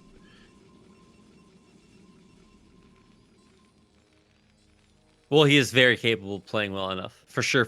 So let's see what he wants to do this time. You know, we saw who's our Protoss player earlier that we were watching? Fisheye? Fisheye, yeah. And Fisheye was going for that carrier play, and it worked out, fantastically versus Ziggy. But Yeti, I think he's actually more of like an Arbiter boy. If memory serves correctly. When was the last time I cast a Yeti game? It's been a cool minute. Yep, it's been a while, I think, since you've seen a Yeti game. So Yeti's been doing okay recently. The one problem Yeti has is the fact that he's got a bad wrist injury at the moment. So you can notice, like, when you look at his earlier games in SCPL Season 1 and his games now, like, his APM in general is quite lower because if he tries to play any faster, it just hurts his wrists. So it is kind of impressive as well that Yeti can still come out despite his wrist problem. He doesn't play as much as he used to, but he's still getting a lot of wins, even based on only playing a couple of games a week to try and rest his hands. So nicely done. Krark definitely a lot more active these days. Now, I can't remember, was Krark in the Pro League this year or this season of BSL? Because I think he was in the Gosu League last time. Yeah, he was in Gosu League. Yeah, he made it to semifinals of Gosu League, so he's guaranteed a spot in next season, Season 9 BSL. And, yeah, what was I going to say? So yeah, he's back on it. And doing quite well. But you'll notice his RGC 20 tag because he's playing in the Russian cyber games right now as well. I think he's in there. What was I watching? I think I was watching Gorinich beat Lancer X yesterday. So if you guys don't know about Russian cyber games, which is the tag that Cryok has, it's basically the Russian Brood War tournament put on by Rustbrain. It's a follow-up to the Corrupted Cup, essentially, just with a different name. Yeah. So it's they changed the names, but it's basically the same tournament. So yeah, that'll be coming up in the future. Super hype. Definitely something to get excited about. Yep. Just my plug for that event. Now, what have we got going on here for Krark? He was forced into a pretty early engineering bay because he didn't actually manage to scout anything. We see that there is a robo coming in now. Yeti's pretty good with Reaver play, as TT1 pointed out in chat, but Yeti, from my previous games watching him in STPL, has done really well. Usually Yeti would go Reaver into carrier, and that's I think exactly what we saw in the last time these two played each other. Now, unfortunately, a lot of probes getting caught off by Yeti's building positioning here. Not the best thing to have happen. Gonna delay the expansion a little bit. Yeah, I mean, it's not going to be insane, but you're right. It's just out there being annoying. He actually should pick this off. Yeah, so he grabs that free vulture kill, which is nice. And it means, no more pesky mines out there. Or actually, I guess he still has 3 mines on that other. Yeah, he still has 3 mines left, or I guess 2 now. Yeah, I mean, good usage of those forward Dragoons to pick off a Vulture, but it's still going to get in there, though not in time to stop that Expo from coming up. Yeah, but he does scout it. That's probably one of the most important things he's seen. Usually when you see a third base this early, it's likely just going to be observers. There is still the option of going into Reaver, but he knows that he is going to have to either think about doing a timing or go for a third base himself. Yeah, it is going to put that pressure on. I would say Terran players are usually a lot more comfortable staying on 2 base and then staying on 3 base in this matchup. But you can never be too complacent, because then you give Protoss time to like either really get greedy or get a ton of scary tech, or recall from a million different places. And I would say that Terran bases, there's no giant turret rings here, so it's still a little bit vulnerable, especially if, like you said, you go Reaver into carriers. These Reaver drops are going to be scary. So he does have a few scouting mines put out there that might catch any crazy shuttle running out there. Yeah, this is an interesting move by these Dragoons. They're actually going to get caught off guard by Cryok's units, so that's going to be 2 dead Dragoons, not what you want happening.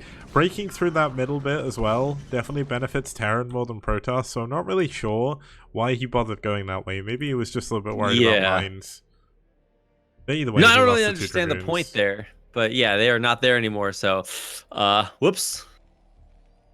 Yeah, definitely not a great move by Yeti. Cryok doing pretty good so far. Both of them even in supply. Cryok with more workers though, without needing to do any harassment or anything like that. But we do have a 3rd base coming in for Yeti.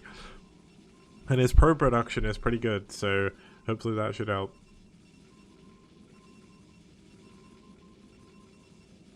It's actually so cold here. His pro production is kicking in, at least in theory, so he'll catch up. More than that, he definitely needs more gas. He's only on 1 geyser right now, which is not going to fuel any of the tech he's getting with the big gateway expansion. So he's going to double geyser here pretty soon and get back up in that. But in the meantime, this is giving Cryok time to expand. And I mean, sure, he's only expanding to the mineral only, but that's going to really fuel massive amounts of vultures, so huge minefields and stuff like that. So let's keep an eye. Oh my god, he got observer speed. I didn't even see that. Oh, he did. I thought that observer was running a little bit quickly. I thought it was shuttle speed, and I was getting ready for Reaver drops. That's why I mentioned it earlier, but it was observer speed. Whoops. So those are very, very fast little boys. And it's going to be an Arbiter play this time, so he's not going into carriers, unless he Well. Wait, there's no Templar Archives, so... Oh, it is going to be carriers. He just went for Zealot leg speed. Fair enough. Nice. Yeah, and also getting +1 for those carriers. And he's on 3 base. So this reminds me a lot of that fisheye game where you take 3 bases, take 3 gases, and chill on your side of the map, and hope to be able to get up a bunch of units. But I mean, I think Cryok is maybe a much better Terran player, and so will probably figure this out pretty quickly. Hasn't done it just yet, but there's no scanners. There's no oh wow, either. He's just now finishing his academy, this 10-minute academy. Nice. So, I mean, I guess eventually he will scan, and I mean, you're going to scan the main, right? So he's just going to see it immediately. Well, it depends if he takes that risk, because sometimes you maybe want to see whether if there's any tech in the natural or something like that first, but he's definitely going to have a better time against this than Ziggy did, because, I mean, Fisheye hit his carriers in the middle of nowhere. Like, there was no way he was scanning that location unless he had, like, the biggest brain, so... It is a very good map for carriers as Ghost Stars pops out, but it's a pretty good map for Arbiters as well, so... One of the things I like about a lot of Brood War maps is people say, well, this is either going to be a carrier map or an Arbiter map, but most maps you can pretty much do both. I'd say the recent maps though, Escalade, I mean, Escalade is definitely an Arbiter map, Carrier's definitely not great there. Like the recent ladder maps or the recent STPL maps? Recent ladder maps. Okay, yes, that makes sense. And maps in general, given Escalade is like brand new. Trying to push through this minefield, not going to work, but he does force a defensive siege up. But I mean, this is going to be a 4-base Terran. Like, I mean, 4-base Terran just lasts until the end of times. If they found fossilized remains of 4 Terran bases, they would still be mining. It's just like not what you want. Even if you're going for carriers behind this, you never want to be on even bases. And Cryok scouted it, so he knows exactly what's coming, so he can prepare with turrets and Jaron boosters, Goliath, so my. Yep, you can see he's adding on another 2 factories here. This isn't something you should be able to afford here on only 2 gas, but he's going to go for his 3rd gas immediately. He knows that for a long, long time, Yeti's not really going to have any units that's going to be able to deal with this, so This is definitely looking a lot better for Cryock than it was for Ziggy. He's breaking through the middle of the map as well. And if he breaks through the middle, he's going to block access to Yeti's 4th base.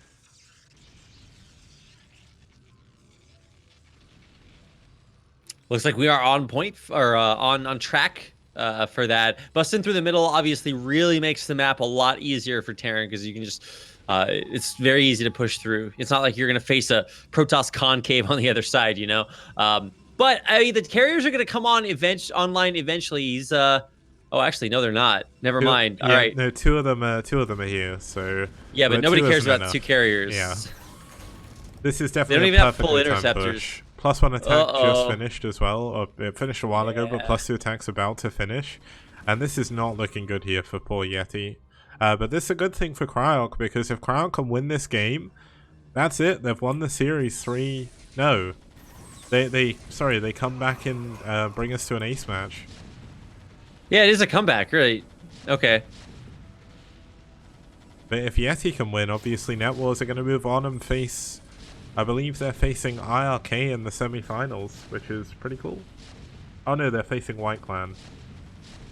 Never believe anything Kick says, basically. Yeah, I think I've basically casted these around the wrong way. Well, it's all good. Uh-oh. The carrier's running right over the Goliaths, but this is not a good spot for these carriers to be in. He's just going to run up and lose the carriers, but... oh my god, it's so strong. Like, he's got loads of zealots on top of the tanks. There's DTs on the tanks, too. Oh my goodness. Oh my god, the DTs are killing the tanks. What? That's so crazy. He's just going to kill the tanks with DTs. And, oh, by the way, all the other units. He almost lost the carrier there. I thought it was going to be disastrous. But it's not every day you see Dragoons killing off siege tanks. A little bit too far forward, but he was going for that big +1 push. And couldn't do it. But it's not like the game is over. This is Terran we're talking about here, okay? And it's Terran on 4 base. Yeah, 4 bases. So, I mean, that was just the appetizer. Main course, of course, mostly Goliaths coming across the map again. But this time there's more carriers, obviously, and more interceptors. Where's our more DTs? Where'd those DT go? Okay, he's on the left-hand side running up. No, he's, canceling the 5th base. Oh, this is so frustrating for Cryock. Like, he was in such a good position.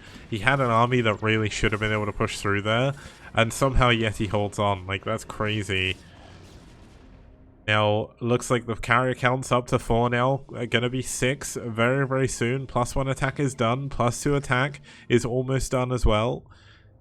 And the more the carrier count grows, the better this is gonna be. Now, 2-1 is done for Cryock, which is a bonus. He's going up to an 8th factory, I think this is. No, 1, 2, 3, 4, 5, 6, 7, 8, 9.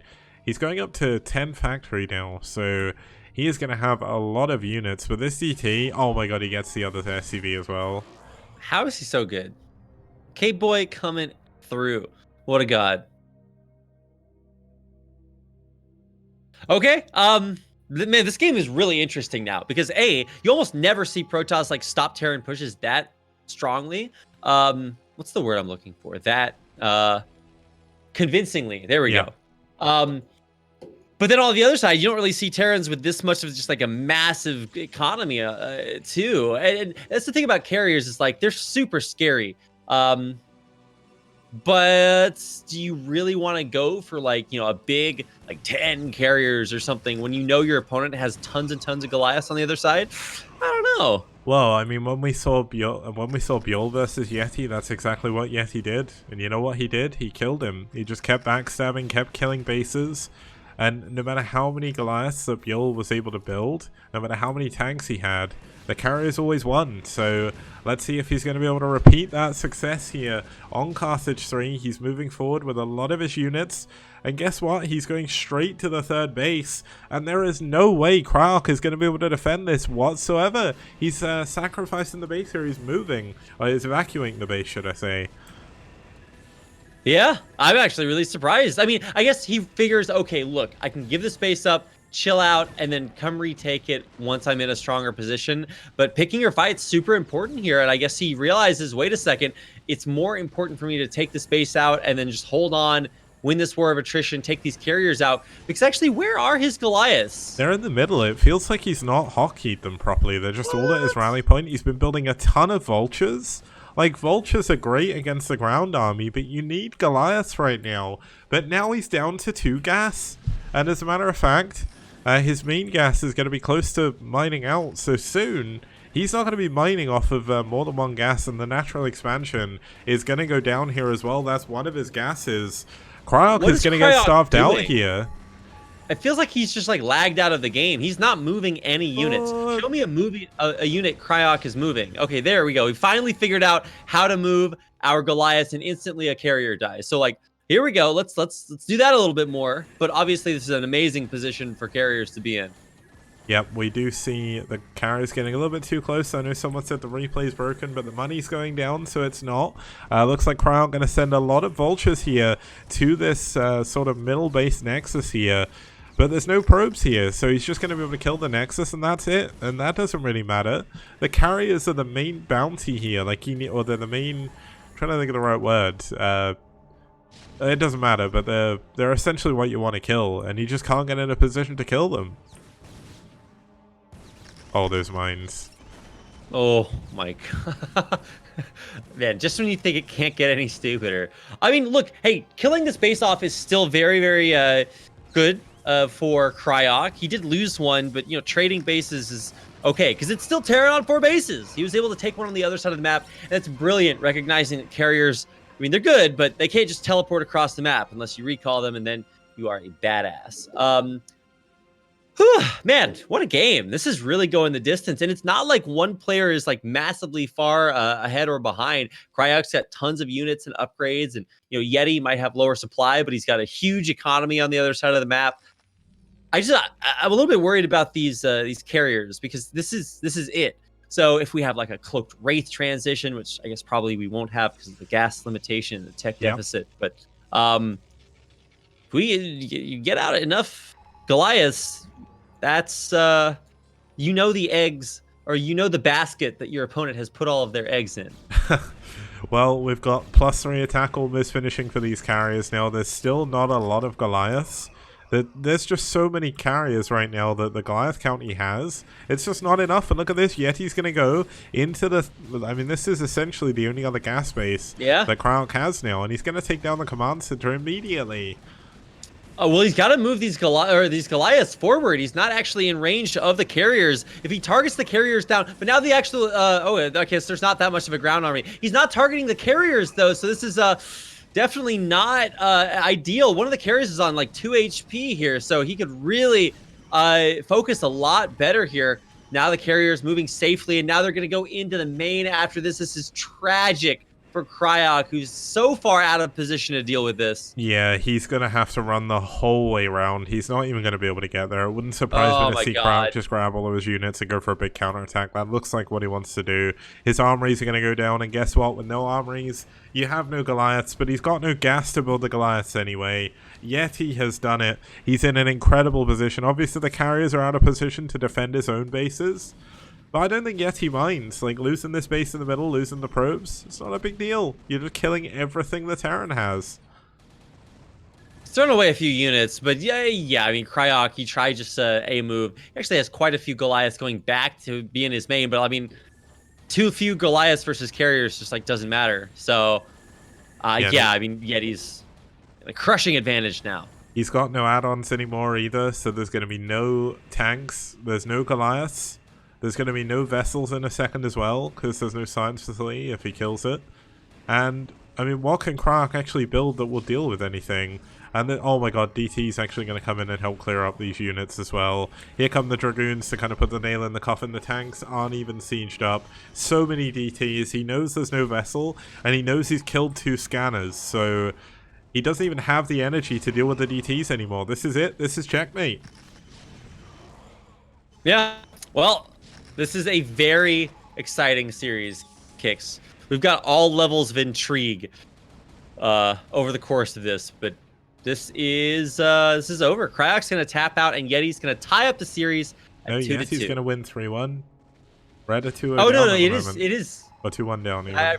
I keep forgetting. You confused me when you quoted the stat earlier. Yeah. But yeah, so with Yeti taking this game, it'll mean NetWars is gonna win 3-1. Oh my Yeah. god. Maybe that's what they need to be called, given how strong Yeti is, to be fair. Yeah, nice. Anyway, unintentional, I promise. Yeah, Cryox just kind of can't believe it. There's DTs out on the map here too to kind of just be the nail in the coffin.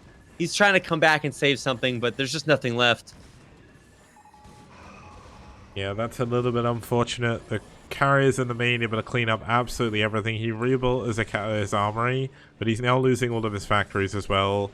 There's four DTs in his third base, killing all of his SCVs. And I mean, oh my god, there's even 3 DTs and a High Templar going to this hidden base over on the right as well. This is just not looking good for our hero. In fact, it is looking not good for our hero. Yeah. One could say. Yeah, no, this game's over. Wow. So congratulations to Yeti. I know you guys might not have thought it was possible that the guy. Wait, Yeti's like ranked number 4, 10. right? Rank number 10. 10, close to 4, basically. Closer to 4 than like the lowest rank. So. And clearly deserving of his close to 4 rating, I might add, Kicks. GG. Cryok taps out and Yeti wins game number 4.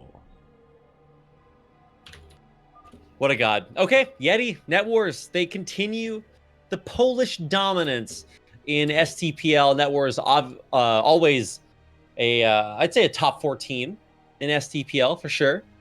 Yep, they're definitely a very, very, very good team. So let's actually bring up the results and we can have a look at how that all played out. But they're going to move on to face White Clan in the semi-finals. Now, there is a little bit of a delay for their next game. The next game between the winner of the next series and IRK will go on as normal next week. But NetWars, 2 of their main roster are in Katowice right now. So Mr. Zero went there and Ziggy has gone there to cast as well. So 2 of their players won't be available next weekend. So they're going to delay their quarterfinal, which... not too much of a big deal. We'll still have some games to watch, so it's all good. Yeah, I mean, still just very impressive to get a chance to watch NetWars play. And also, Ziggy and Zero both played super well. Zero especially in that really dominant game versus Horror-Toss. And then, yeah, Kogut, monstrous Wraith performance. So much fun to watch him play with a composition that he's very familiar with. Yep, so we're going to go to a quick break, and when we get back, we're going to head into our second series. It's going to be NAS versus ReV, and it should be a good one as well. See you guys very soon.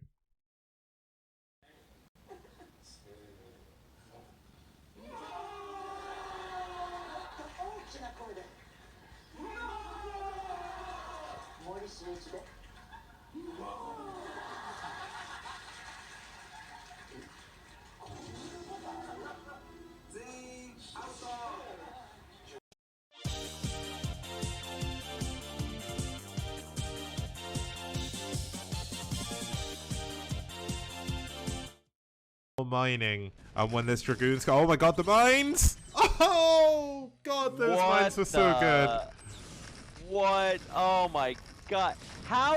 It's been a crazy series, and of course, good luck to Incomplete with his parent micro. His parent micro. Oh my goodness. But yeah, good luck to him as a parent.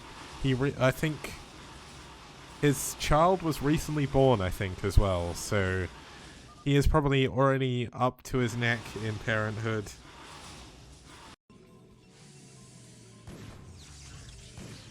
Now, we had the vultures dropped off at the natural. We had the vultures dropped off at the main. Let's have a look at the probe count throughout all of this. He's down to 43 from here, but... okay, so we went down to... oh, that was a big mine. Okay, I'm sorry for missing that before, guys. No additional units are going to be able to be added on here once these ones pop out. In fact, he's actually supply blocked right now.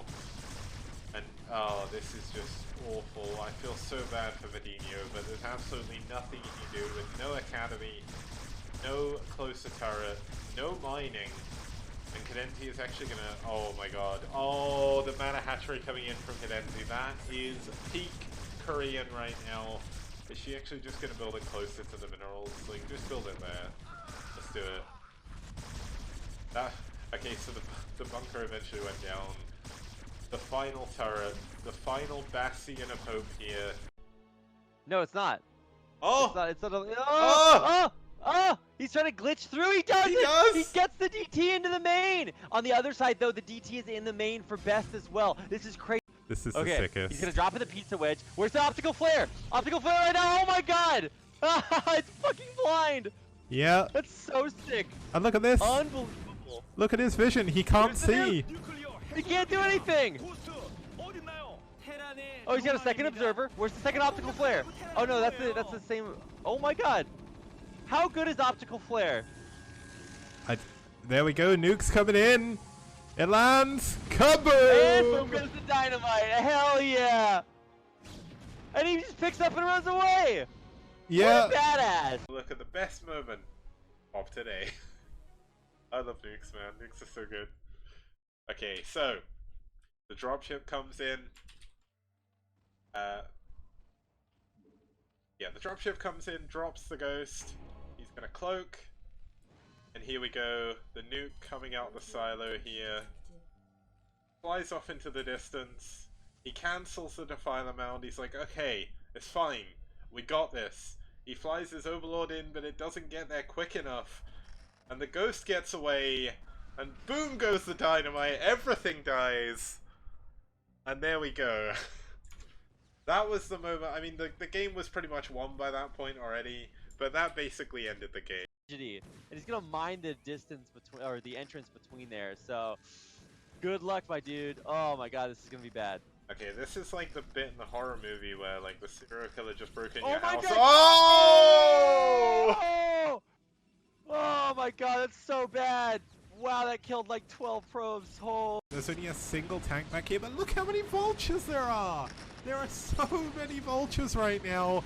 He does lose his tank though. Oh my god, the mine! It killed so many of his own. Observer. Oh, Pharmacy knows the Arbiter is going to be coming in. Look at this, he's scanning for the Arbiter. He sees it. The vessel is going to go in for an EMP. Let's see if he can hit it. The Arbiter trying to get away. EMP, can he get it? This is going to be so big. Trying to juke away from the EMP. And the Wraith is actually coming in here. This is not often. Oh, he misses! He misses the EMP. The Arbiter is going to be able to recall on top of the factories, but this is a ton of units. Oh, that was a Bermuda recall. Not fully, but he doesn't get that many units in. But to be honest, that maybe worked out better for him because he didn't lose a huge army. What a weird recall. All that juking for that, but you know what?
Mining, and when there's Dragoons go, oh my god, the mines! Oh god, those mines were so good.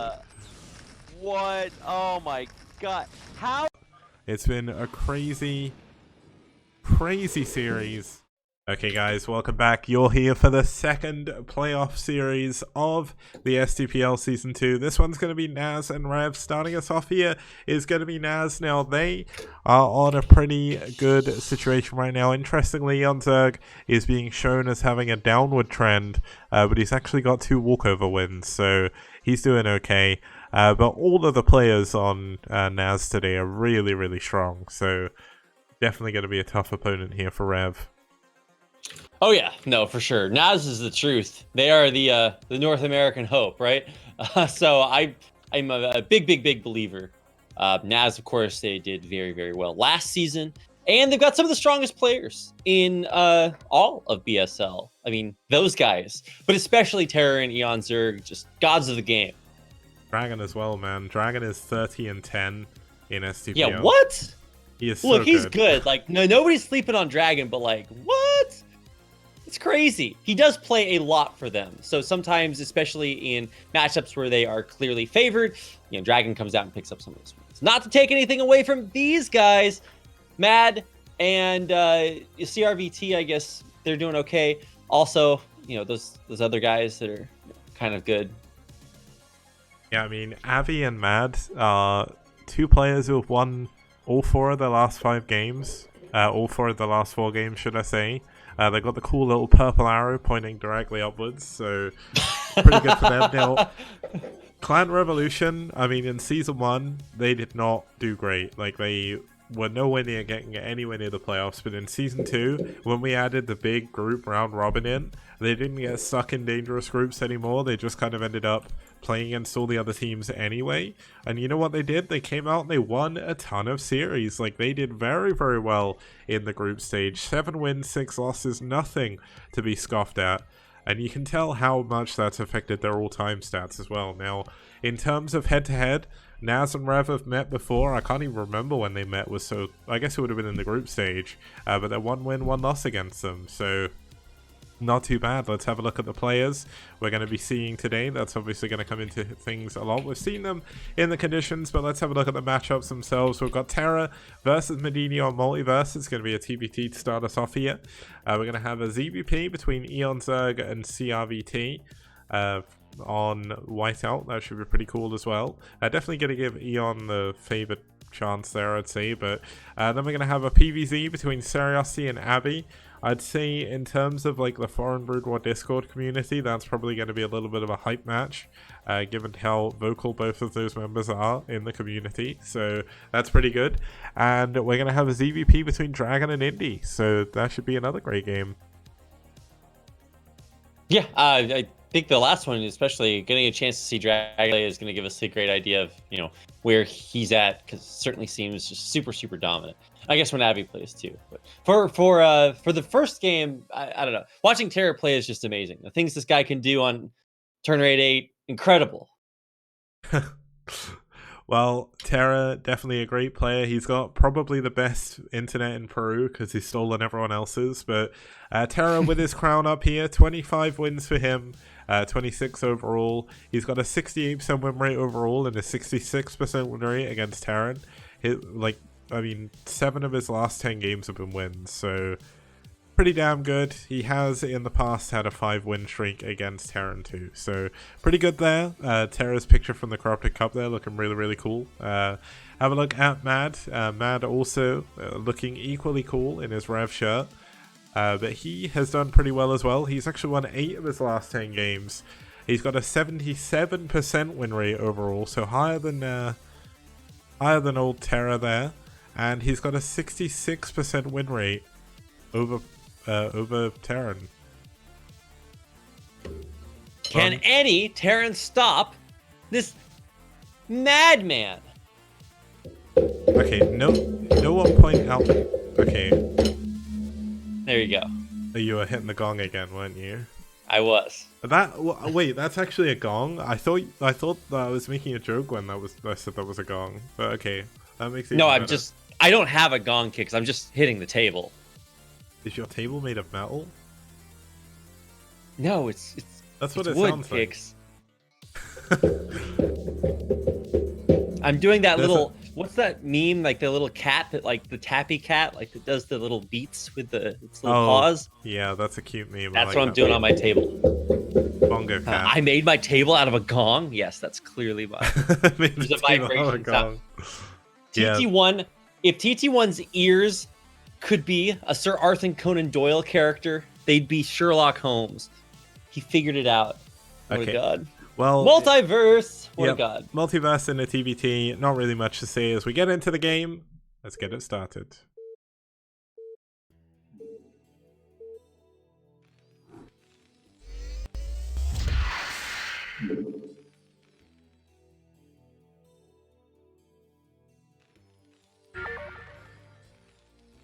Okay, starting us off here in the bottom left hand, well, one of the bottom left hand corner spawns close by air. It's going to be the Magenta Terran fighting from Peru.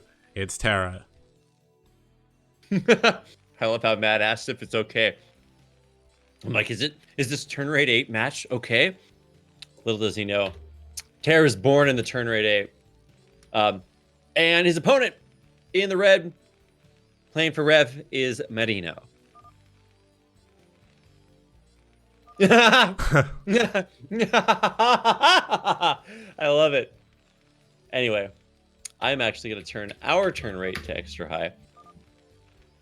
Then say hi to Twitch chat.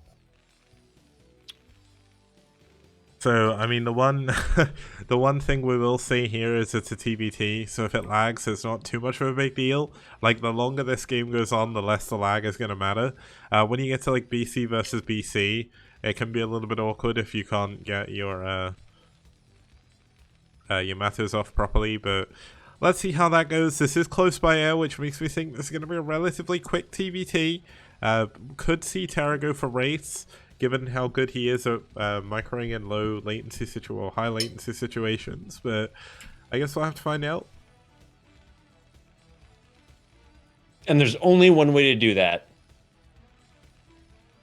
Yeah, I mean, we just got to watch the game. Now, the good thing is we've finally got good contrasting colors here, so we get to see the nice magenta from Terra. Now, Medino is going to go into a gas here, whereas Terra is not. So Terra is going to look to go for 1 Rax fast expand, and Medino is going to go for a factory. Now, if Medino can force out a 3rd Marine, he is going to be in a very good spot in this game, but he has to try and manage to do that. Now, he's obviously going to force the bunker, which is going to be annoying for Terra, but the 3rd Marine is surprisingly the big difference. It's weird to say that, but I definitely have watched Artosis lose many, many games at qualifiers because his either he cuts a Marine early or just like doesn't have that specifically. So that can matter a lot. Also, vulture timings can definitely matter quite a bit too. So I'm super interested in seeing like how these players want to play, because you can also, I mean, we see the Fast Expo obviously, but you can also go for things like drops in these locations, and it's not like the players will be too far down any tech path by the time they get the scouting information to do that, because they're just so close by air. Yeah, and the one thing I forgot to mention is Biol is one of the only other foreign players. Oh, sorry, Medino is one of the only other foreign players who's taken down Biol in a game. Biol hasn't played in STPL for a while, but he essentially on Athena 2 again. I don't know what it was about that map, but led some crazy upsets. Medino essentially just dropped Biol to death, and that wasn't even close by air. So we do see that Medino is going to go for a command center behind this. He has pulled guys off gas, but if he can get into his patented drop style, into his Viking longboats, then it's pretty good. Oh yeah, 1,000 subs for the Rapid and Kicks show match. I'm not sure why people would want to pay to see that though. It's like going to a school to watch like 2 kids fighting rather than going to the boxing match next door.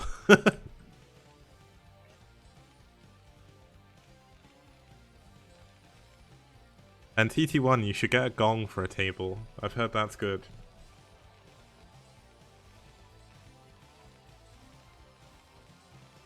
Now, what's going on in this game? We've still only got 1 factory for both players. Should have the second factory coming in.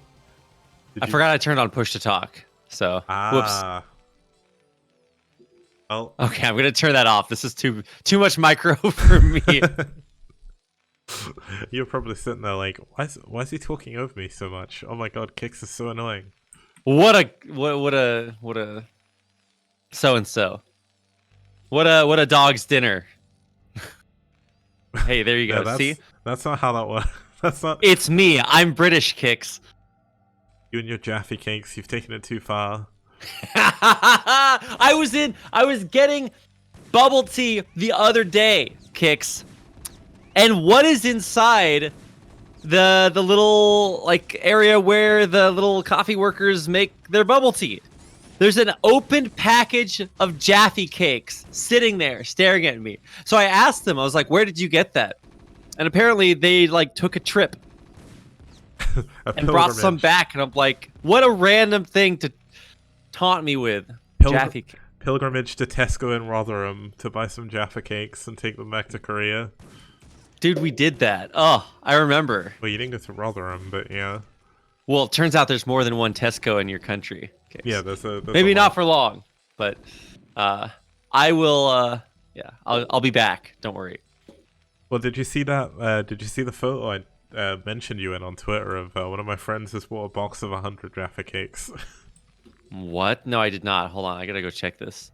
Oh, a proxy starport here from Medinio. This is in a very good location, but honestly, I feel like it's better to just build this in the main. Like, it's so far out on the opponent's side of the map. Like, he's gonna lose that starport. Like, if he just keeps it in his main, I suppose he was building wraiths off of it, so that does help. But yeah. Oh my god, that is so many Jaffe cakes. What on is. earth, cakes? It's too many. It's just too many Jaffa cakes. But these wraiths doing a very good job against the Marines. All of a sudden, we've got a bunker with nothing in that is not going to help him whatsoever. This is a good amount of damage coming out from this proxy starport. Meanwhile, 4 vultures going to try and break in. He did get speed before mines, but it's not going to work. Medina went for a bunker himself, and he's walling in. Wow, that is super good. I'm still waiting to see this dropship kick in. But obviously, that bunker is like it's gonna protect against stage 1, but not stage 2.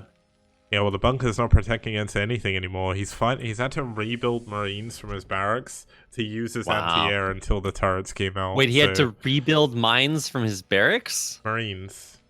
Oh, Marines. Yeah. No. I was like, wait a second. I know where mines come from, Kicks.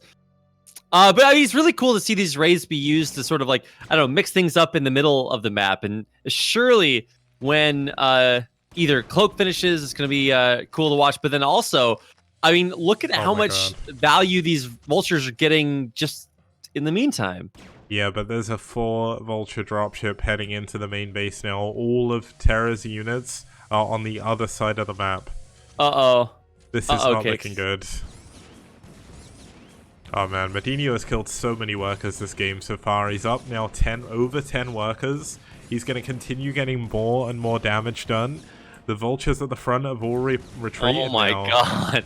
But how much damage is Terra going to have to take here? He's just lost so many SCVs. Matt is doubling his worker count. Yeah, 20 probes down. This is disgusting. He's killing more. What? 17 workers at 8 minutes, Kicks. It's not looking good for poor Terra, but this is the problem. Like, you play a little bit too aggressively, and this close by air, like, I thought the Wraith or the dropship being out on the middle of the map was going to hurt Medinio, but he just flies it back and then flies it straight into the main. So there we go. Yeah, I'm not really, like, TT1 is pointing out that he didn't run the SCVs for some reason. I must admit, that's a little bit strange, but... Yes. Orkies. In Orcs. fact. Orcs. Orcs is a British thing. I don't know why. No, it's a race in Warcraft 3. And Warhammer 40k. That's true. Cringe. Anyway, here come the Rays escorting this double tank dropship way up top. And even though there's a layer of mines laid, what if he just soaks them up with the first tank? No, and then drops the second one.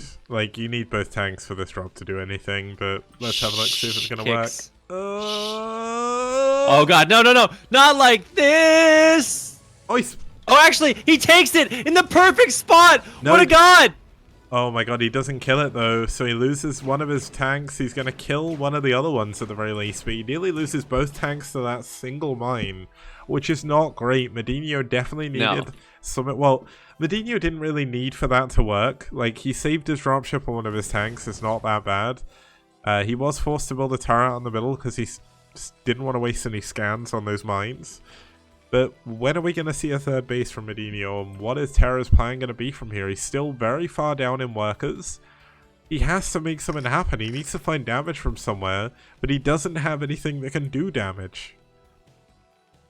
Yeah, I was gonna say, like, what's the counterattack? Like, you got all this crazy tech and stuff, but I mean, how are you trying to use it? I mean, the game's not gonna end anytime soon. Neither player is like really making these big aggressive moves, but a lot of times in TVZ or TVT, it's not about the it's not about like going and killing your opponent. You can just like section off more of the map for yourself, and then you'll win in the long run. But this map is actually kind of pre-sectioned off with the big wall in the middle. So I'm not even sure that anything that we've seen so far is really going to matter, other than Terra having 0 workers. Yeah, and just to point out, Foxhound, the last 4 games were red versus blue. You missed the red versus blue games, but looks like we are going to have Medinho pushing forward. I mean, realistically, much like in the game, I won't spoil ASL, but there was one of the ASL games earlier where one of the players moved forward when they didn't need to, and it cost them the game. Now, Terra is a strong player, and if he can hold on, he still definitely has a chance in this game. But things are definitely looking very good for Medinho still. Yes, very good, as in still 20 worker advantage good. But look, Terra didn't tap out. He just rebuilt his workers. He recognizes that this game is going to go on regardless, even though Mad has a pretty good advantage, and I guess his up base and his denied base with the Vulture at the upper left. You know, we're still in it. We out here, to quote Future. Terror is still doing a decent job, like holding on to what he's got, just like Bon Jovi told him to. Oh my god. Oh, damn, that was good. I like that. I love that song. Bon Jovi was singing about Brood War and he didn't even know it. I know. We're halfway there as well. He was halfway to max supply. He was on 100 supply. That was it. He was living on a prayer because he was going for an all-in. No. Kicks. No. We stop, okay? You gotta know when to stop. It's equally as important to knowing when to start. Okay, well, I'll stop now. But we've got a third base coming in from Medinho. There's a quadruple drop coming into the main here. And this is going to be difficult to deal with. The Armory's in a position to get sniped. +1 attack is not yet done. And there's no tanks back in the main. Yeah, the counter drop, I love it. It's like, you think you're going to drop me? Leave it to Terror to be the one to, like, use a tank counter drop. Oh, and the SCVs can't even get on top of the tanks. They just get picked off so fast. So all of a sudden, Kicks, how the tables have turned. Yeah, this isn't looking great now for Medinho, but Medinho's still up in supply. He has now got a worker deficit from throwing those away, but, I mean, SCVs and TBT, unless, like, it's really big difference, doesn't really matter too much. But he is going to be able to clean up this drop, but it's this second drop. Well, this isn't a very big second drop, actually, so shouldn't be a problem. But +1 attack is about... Oh, it's about to finish. He's not targeting the armory down, though. He's targeting the tanks. Uh-oh. Oh, my God. Target the armory? Ah! It's so close, Kicks! It finishes seconds before that armory goes down. That would have been so gigantic. Oh, my God. Yeah, and the fact that the Science Slay is almost done as well means that he can rebuild an armory and go for a +2 attack. But for now, it's not looking great. But Medinho with the base advantage still. He's still very close in workers. And he is clearing up this. And this is most of Terra's army right now. So not looking too bad. Amazing. But Terra getting the supply lead for the first time in a very long time. No, this is so crazy. He was at what 18 workers at 8 minutes, and he just comes back. He's like, yeah, I'm just gonna build the units and just like doom drop. And honestly, come on, if you're that far ahead as Mad, you just start checking off the boxes of how can my opponent come back. And of course, that's one of the options, but you're not gonna think about it in the heat of the moment. So really, just like Terra's so good. Terra's so good. He is. Now there's going to be a triple drop going down to the bottom right-hand corner. Going to ignore the main for now because he knows that Medinho should be getting ready to defend this now. But Medinho going to go for his own counter drop with those vultures again. There's no units in the main again here for Terra. So this is going to be a lot of vulture damage again. But can he save his third base? The armory's trying to build down here as well. That's going to go back down. The SCVs are trapped. They're marooned over in this sort of right-hand corner, and a lot of them are going to go down. Look at the vultures in Terra's main, man. He's doing equal amounts of damage. It's kind of cool. This is so crazy. I love games like this that are back and forth. So, taking out the bottom right is gigantic for Terror because he really removes the only advantage that Mad had in this game, and now Mad is kind of stuck Oh, he's going to Like, lose well, his what do we... CC. He lost the CC Yeah, in the bottom right. Okay, we're not sure why that didn't lift. But I mean, Matt is finally just gonna have to go for it, right? He's like, and I think he's actually in an okay position. The only problem is he doesn't have a lot to take out these like giant minefields in the way. Yeah, and even then, like, he's not far enough behind to need to go all in TVT. Like, yes, he lost a command center, but his opponent doesn't have a base. So, realistically, it doesn't matter. Look, Mad is scanning over in the... Oh, no, that's Terra scanning the other bases. He thinks that Mad must have more than he does. Yeah, he just doesn't. But he doesn't. Oh my god, this drop in the natural is going to do so much damage. There is so many SCVs stacked up here, but Seachank's getting dropped off on the low ground. Can he target that back tank? It's going to be so important that he targets the back tank to kill them both, but he doesn't. He only kills one of them so far, and the Vulture's coming down getting shredded by these Goliaths, but he holds on. The tank survives with 1 health. This is so crazy. I love how TVT devolves into dropship words. And it's just so back and forth. I mean, he was dropping from the far side that's opposite to where his base is. So really coming in with a great angle on that attack. But Mad totally ready. This is really heating up. Unlike my house, which is currently sitting at -7 degrees kicks. That's Celsius. Well, my phone, maybe Kelvin. My phone decides to tell me the temperature in whatever units it decides to at the time. So now it's 42 degrees Fahrenheit, and I have no idea what that is. So it's 8. Okay, so it's hotter than where you are. And according to my thermostat on the wall, it's 20 degrees, which... Oh, actually, that's 5 degrees kicks. Holy. Crazy. Now, the one problem I've got with the way Medini is playing this game is look at where these tanks are. I'm going to ask you, what do you think the problem of these tanks being here is? And I'm going to see if you can answer, because...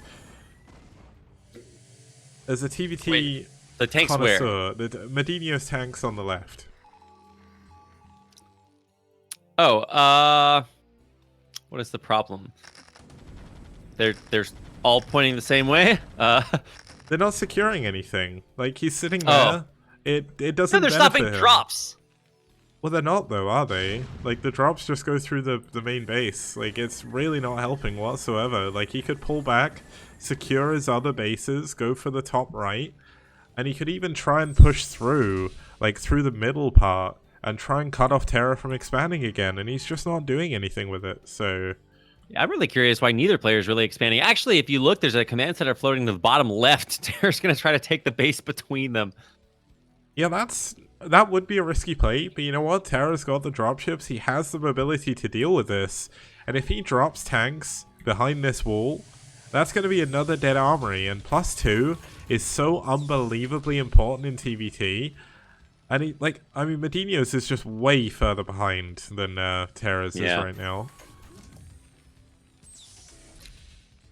I still don't understand how Terra is back in this position after being so far behind earlier.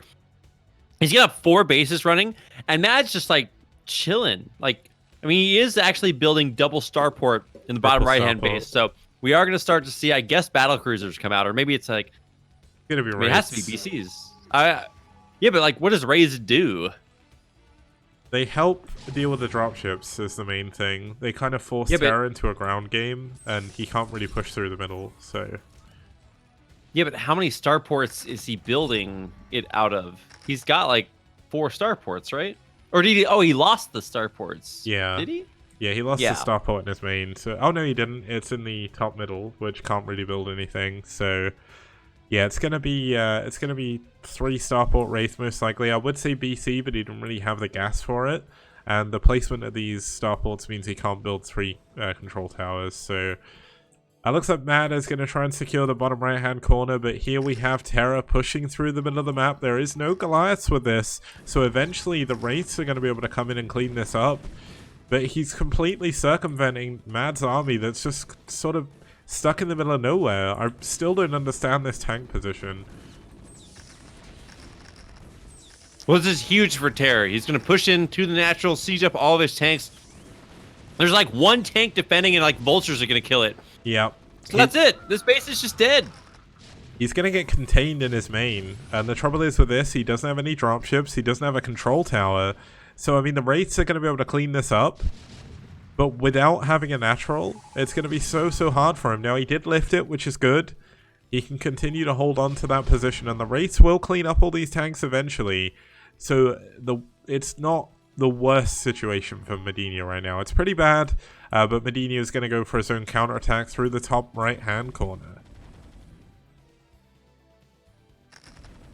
I mean, I'm glad that Matt is continuing to make these like counterattacks happen. And pushing through minefields with Goliath is pretty reliable. They fire really fast, so it's a great way of like not having detection, but being able to move through minefields. And he's made it. I mean, the tanks are actually not sieged for Terror, but they do have a minefield protecting them, so gotta move out of the way there.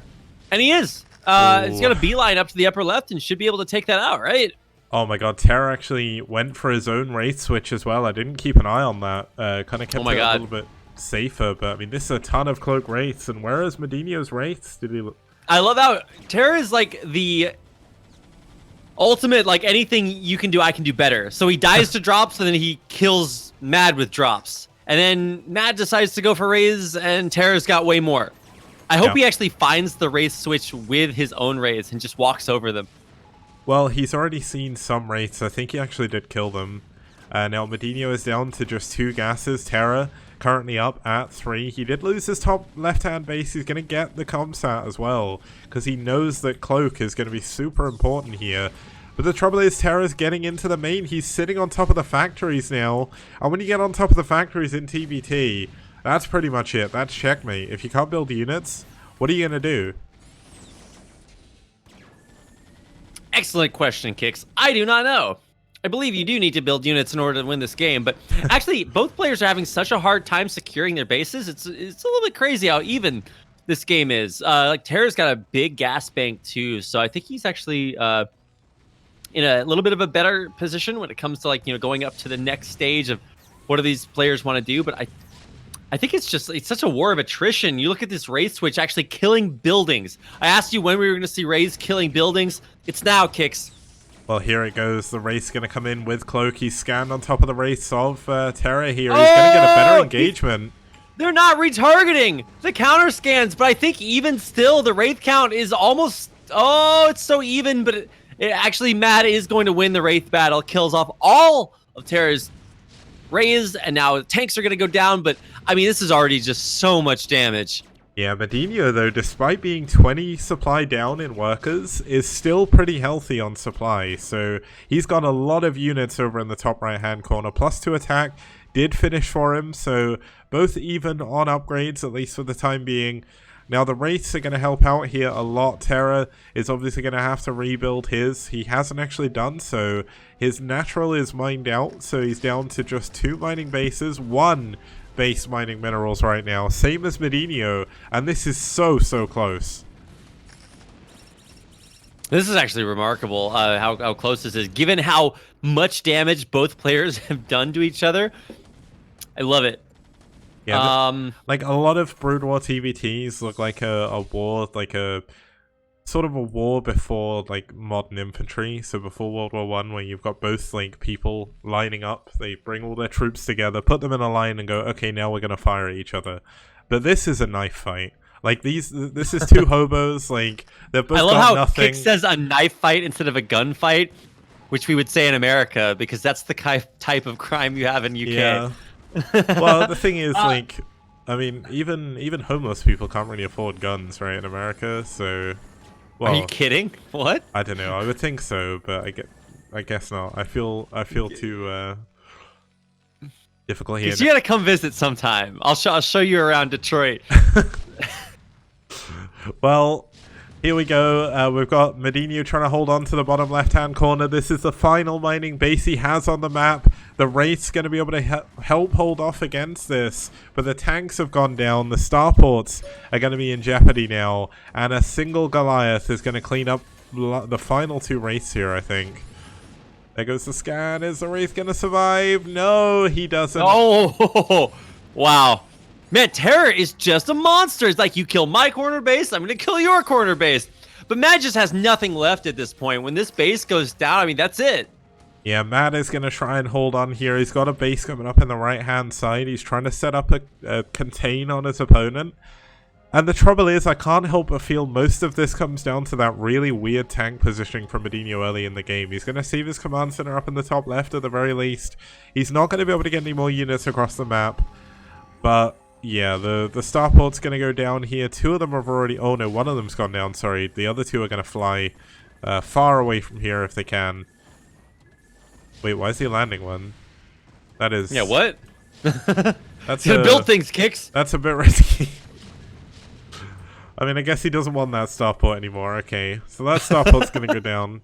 Matt is still mining, but he's only mining with 9 SCVs, and it looks like Terra has done enough here to manage to break through in this game.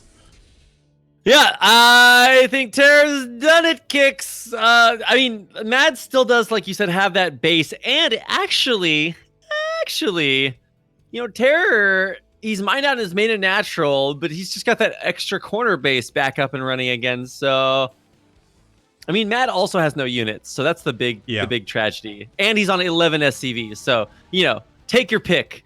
Yeah, there's a number of things that are bad for Matt. In terms of like overall supply, they're kind of even when it comes to units, given how many SCVs Terra has. But the trouble is, if you can't build units in TVT, like, you don't have a way out of this. Like, Terra is eventually going to be able to push forward. Now, Medino does positionally have some nice spots. He's going to be able to secure this top right-hand base.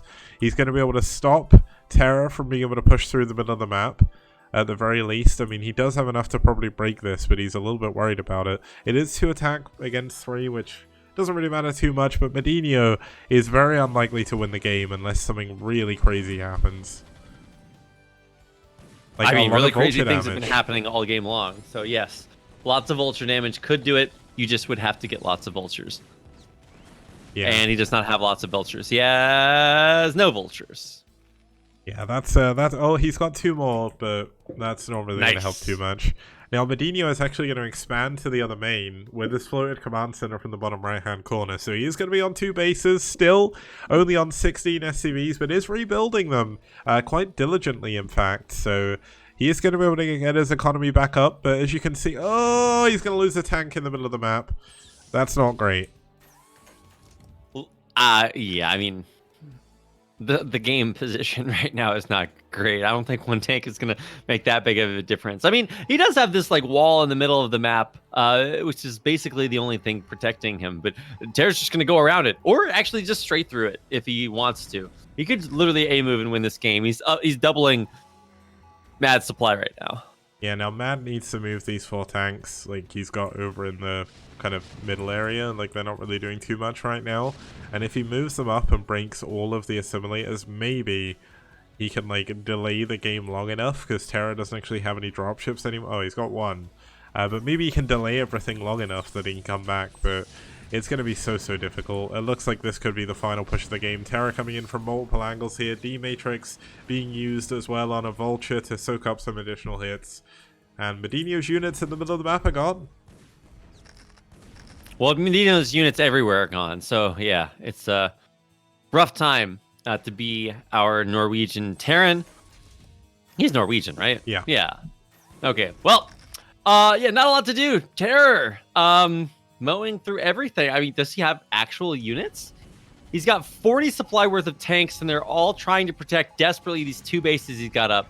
I mean, to his credit, he's got 2 bases up, which is really, honestly, incredible, considering how far behind he's been this game. But, yeah, Terror's just going to A-move, and I don't know if there's anything going to stop this. Yeah, there is a drop going into the bottom left-hand corner, but that's not going to help him too much. Yes, he's going to kill SCVs, but he's lost his 4 tanks in the middle of the map, and his only 2 remaining bases are going to go down here.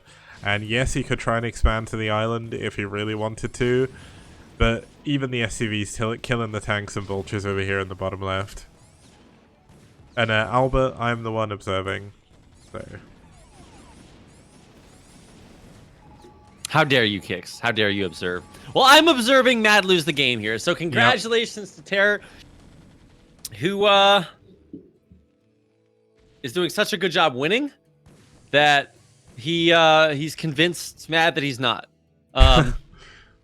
Matt's just like, I can mine off of one base. I'm gonna float my command center further north. No. I mean, you could try. This is but... like in the zombie apocalypse where the one village of humans doesn't know if there's other humans out there, and they journey for it. And then they try to find out if there's other humans out there. That's what this command center is doing. It's floating top. And he's like trying to find the surviving humans. They're just not there. There's no hope. The world is over. And so is the game. GG, Terror wins. He does indeed. Now we're going to go into our second set of players here. Just going to give that win to Terra, as our next player for NaS is going to be Eon Zerg. Now Eon Zerg, despite being a streamer who streams pretty much every single day, I do not actually have a photo for him. So yeah, what's up with that, Eon? Just actually what you do is you just enlarge one of Eon Zerg's emotes. Yeah, just click and drag it a little bit bigger, and then just like, yeah, either that or get a picture of him with the Bane mask on, and then just use that. But we're gonna host the next game. But Eon Zerg, pretty good player, I have to say. Did fall short of the BSL finals this time, losing to True Touch, I think it was, in the semi-finals. Or did he lose to what was it? What was what? Sorry, I was just reading something. Who did Eon Zerg lose to in BSL? Was it Bonneth or was it True Touch? Oh, he lost to Dandy. Dandy. Yeah, Dandy reverse swept him. Yeah, my bad. I am not in the thingy. That looks like Kicks. Okay, Kicks. I'll okay. stop reading. Yeah, we'll do it. The name of this tournament is The STPL. All right, cool. All right, we're back on track. We figured it out. Okay. Who are the players who are playing next, Kicks? So obviously we're going to have Eon Zerg first. His opponent is going to be CRVT. CRVT, a pretty strong player for ReV. He's done pretty well recently, 56% win rate overall. He's won 5 of his last 10 games, and he's 55% over Zerg as well. So definitely not anything to be scoffed at, but certainly not as strong historically as Eon Zerg. Certainly. Yes, you have said a true statement, Kicks. And hey, he's got a star, so can't take that away from him. Yep, now, when we have a look at Whiteout as well, Whiteout a pretty good map in terms of PvZ, so that's going to benefit CRVT a little bit here. It's going to benefit Eon Zerg a little bit. Obviously, we've seen a lot of Zerg players winning here over Protoss, so definitely not the best map for Protoss in terms of PvZ, but I'm hosting up the replay, so... Oh, and we can. I looked for it, but I couldn't find it. But now I found it. So yes, well, we can hop in once we know which map it is. It's Whiteout. I've just been. Oh, it is Whiteout. Yeah. I'm sorry. Now I'm behind. Okay, Kicks, you're contagious. I've broken everyone. That's it. Okay, well, let's go into Whiteout to see who is going to take this map. I think, like you said, Eon Zerg's pretty good, but CRVT, some vocal fans in the chat. Let's find out. Also, what's up with 0 winning in 0 seconds? Was that a walkover victory? No, it's because everything is not perfect yet. So how dare you, Kicks? We expect the best from STPL production. Yeah, when it gets to season 3 fully, like that's when everything will look perfect. I'm gonna make sure of it. But let's get into game number 2. It's Eon Zerg versus CRVT, and it's here on Whiteout.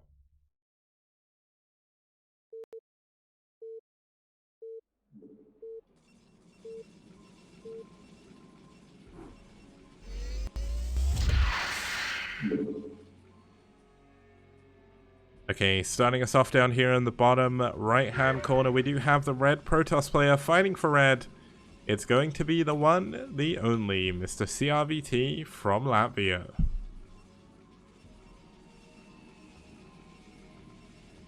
Oh, that's right, he is Latvian. That's the red, white, red flag. Big fan. And his opponent, playing Zerg from Belgium, we promise, is Eon Zerg, playing for NaS. Thank you, Oya, by the way, for the raid. Welcome to his stream, his viewers, of course. We're currently watching Red versus NaS here. In the STPL playoffs, Oya plays for IRK. If you don't know who he is, he's a very good Protoss player from Russia. Lives in Sweden now, and I believe goes by the Swedish nationality now, but I'm not 100% sure. Well, yeah, thanks for the raid. So neither of these players Swedish, even though we did have some Swedish players earlier. The big thing to watch out for in this matchup is going to be either A, Eon Zerg potentially going mutas. Gasp, I know. But the other thing is just like this map is so good for Zerg. So can a Protoss player overcome? Well, some have managed to do so previously in the STPL, but definitely not great. I know even Customuse came in earlier and said this historically in Korea isn't a very good map for Protoss either. But this spawn is a little bit better for Protoss compared to the other one that we saw earlier in the top right, because it's a little bit easier to wall down here in the bottom right hand position. But we got an overpull coming in from Eon, and everything looking pretty normal. The thinking emoji on Lottie's face is so funny. Nice one. Anyway, no, you're right. This is maybe a little bit better. I think the biggest thing is that like even if you can hold on against like whatever Hydra push, I think it's so much harder to like, get out on the map and like actually do something against Zerg. So I mean, we'll see. Eon though is just like is so solid. His macro is so good. Builds are so tight, thick. It's amazing. Tweet. Please send us more pics of your build progress, or however that stupid meme goes. Anyway, but this is like Forge expand, which is really interesting to me because I'm just really used to these gateway kids these days. Oh, who wins this fight, Kicks? Who wins? It's definitely the drone now. Probe's gonna have to run for the hills, regenerated shields, and then turn around and kill the drone. Yeah, but it's quite difficult to do. It looks like Eon is going to be able to get away with the drone anyway. A couple of lings coming out here going to help out as well. And pretty much everything is looking pretty good, so nothing too much to worry about here. But Eon went for an overpull into a 12 hatch into a gas, so I mean, this is like the most normal build you could possibly expect from Eon Zerg, like given how aggressive he normally plays.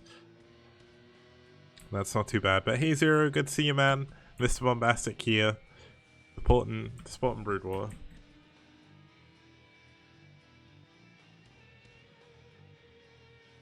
Sorry, I lost my train of thought. I'm still very angry at Zero for cropping me out of his profile picture. Now, friendship ended. Did he crop you out, or was it me? Because I took that picture from the Crafted Cup website. Am I angry at Kicks or Zero? I can't tell. Let's just say you're angry at Zero. Can't trust anyone these days. Yeah. No friends allowed. Anyway, just like this probe is not allowed to enter the Zerg base and see what's up.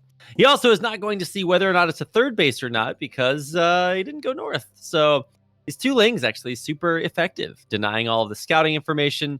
Probe's going to scout south, not see anything, and not know exactly what is going on. And of course, we know that this is going to be at least 3 hatch, but probably just going to see a normal 5 hatch Hydra play. I wouldn't expect to see anything different. Yeah, the fact there's a lair coming in definitely means it's not going to be 3 hatch Hydra, but I mean, Eon Zerg is not one to shy away from using Mutalisks, especially if the latency isn't too bad. And I mean, it is Latvia versus Belgium, which isn't too bad, like, geographically. So it looks like this first set of Zealot actually going to be able to get in here. There's no Zerglings back here to defend, although I say that as 3 lings run out the main. But he does get a drone. He gets in a great position. Oh, wow. Yeah, that's really good. Man, even if you don't, if you start Forge first, you can still get your Zealots into these crazy spots. How does that even exist? What a terrible location for a geyser. It just gives the Zealots position. Imagine if you put like 2 Zealots in there. What are you gonna do? Well, only 1 fits, I think, and 3 lings hit it, so it wasn't that great. Not too bad, but imagine if that was actually there. Like, that would be so broken. Just no, but I mean, like, you put the 2 Zealots inside. And then I don't think you can fit in there. Oh, maybe not. Okay. Anyway, I don't understand how this game works. But yeah. Anyway, Gases, weird shapes. Wow, he's still killing like 3 lings up top. Ugh. Oh I my think it was god. only 2. Eon nearly killed one of his own drones. Yeah, he almost attacked his own drone and killed it. Nice. Only the highest level of play here. Hey, we're doing legs and +1 coming out. And I mean, even though there's only 2 zealots now, obviously there's gonna be more on the way. But I think actually Eon's just in such a good spot. He's going up to those 5 hatcheries we were talking about earlier, and not skipping Spire either. So he's playing this one legit. On the other side, though, I mean, adding a second cannon, there's just not a lot here. This is a very weak time for Protoss. They have no scouting information. They have no units. And they're just trying to tech up desperately. And this is a Kix. Kix, what did I say was a potential strategy for Eon Zerg? Well, I think it was me, and it was Mutalisks. No, I definitely said that first. Chat, back me up here. I definitely said Mutas before Kix said Mutas. It's all good though, but Muta's coming out, definitely going to be pretty strong. There's no Stargate, I don't think. He skipped Stargate to get here. And with no Stargate, you don't really have a great way of dealing with Mutalisks. And this is why they added the Corsairs to begin with, because Mutas were so good. So that's how it is, but looks like the Zealot's going to run in. +1 is finished. Leg speed has finished as well. But the Mutalisks are going to push this away eventually, and there's pretty much nothing that CRVT can do about it. Yeah, crazy good tech switch. I thought he was just getting the Spire for Scourge to go 5-hatch Muta, but no! The rare 5-hatch Hydra, or 5-hatch Muta play. And so yeah, the Zealots do absolutely nothing. They just get totally destroyed, and now Protoss has basically nothing. Protoss has 1 Zealot. That's the army. Yep, that's definitely not looking good. I mean, or 3 Zealots did run away, but anyway, you get my point. Back at home, he did add 4 more cannons, so double cannons in both mineral lines, which is crazy to me. Oh my god. Okay, well, I mean, hey, way to force out a bunch of cannons. If it's not with Hydras, then Mutas are gonna make it. 4 cannons in the main. This is so crazy, and yeah. Mutas just run away. They know their mission's basically accomplished at this point. You can just save them to snipe High Templar later. Yeah, you essentially, like, I mean, what CRVT's done here is he's basically decided I do not want to die to Mutalisks, but even then he can still take damage. Like, he's built so many cannons, and oh no, a High Templar's gonna die in the middle of the map. That was a bad rally.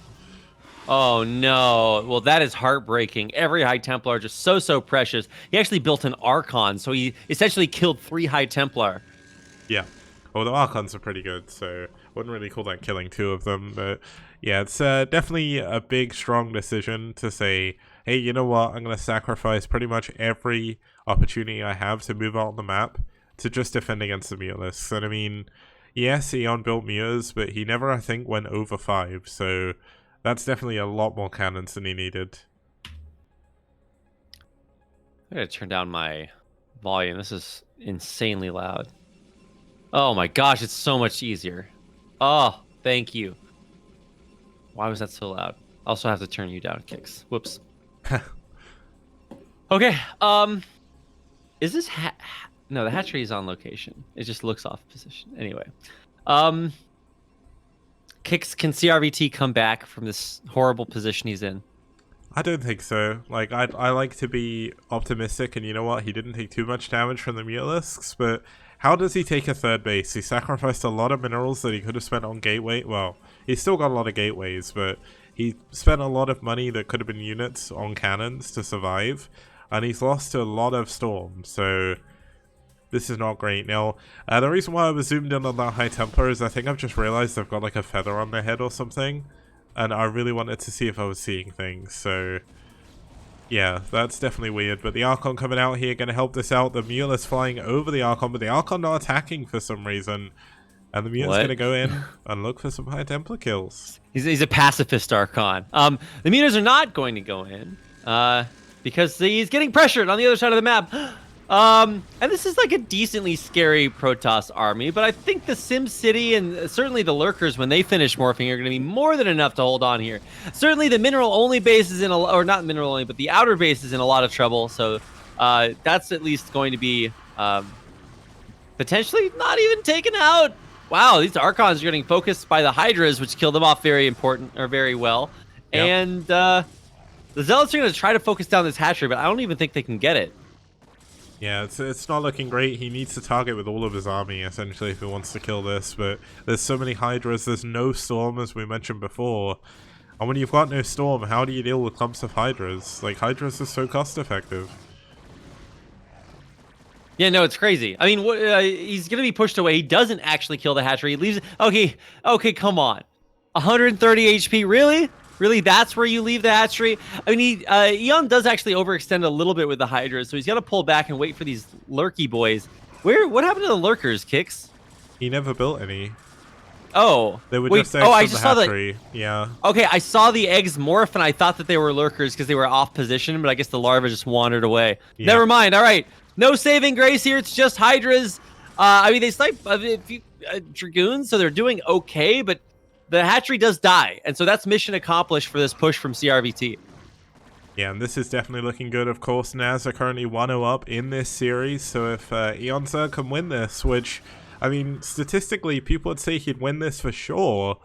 Like, that'll put NaS at a 2-0 lead, but CRVT is doing a really good job to come back in this. Like, he was in a really awful spot, and he's killing so many units from Eon.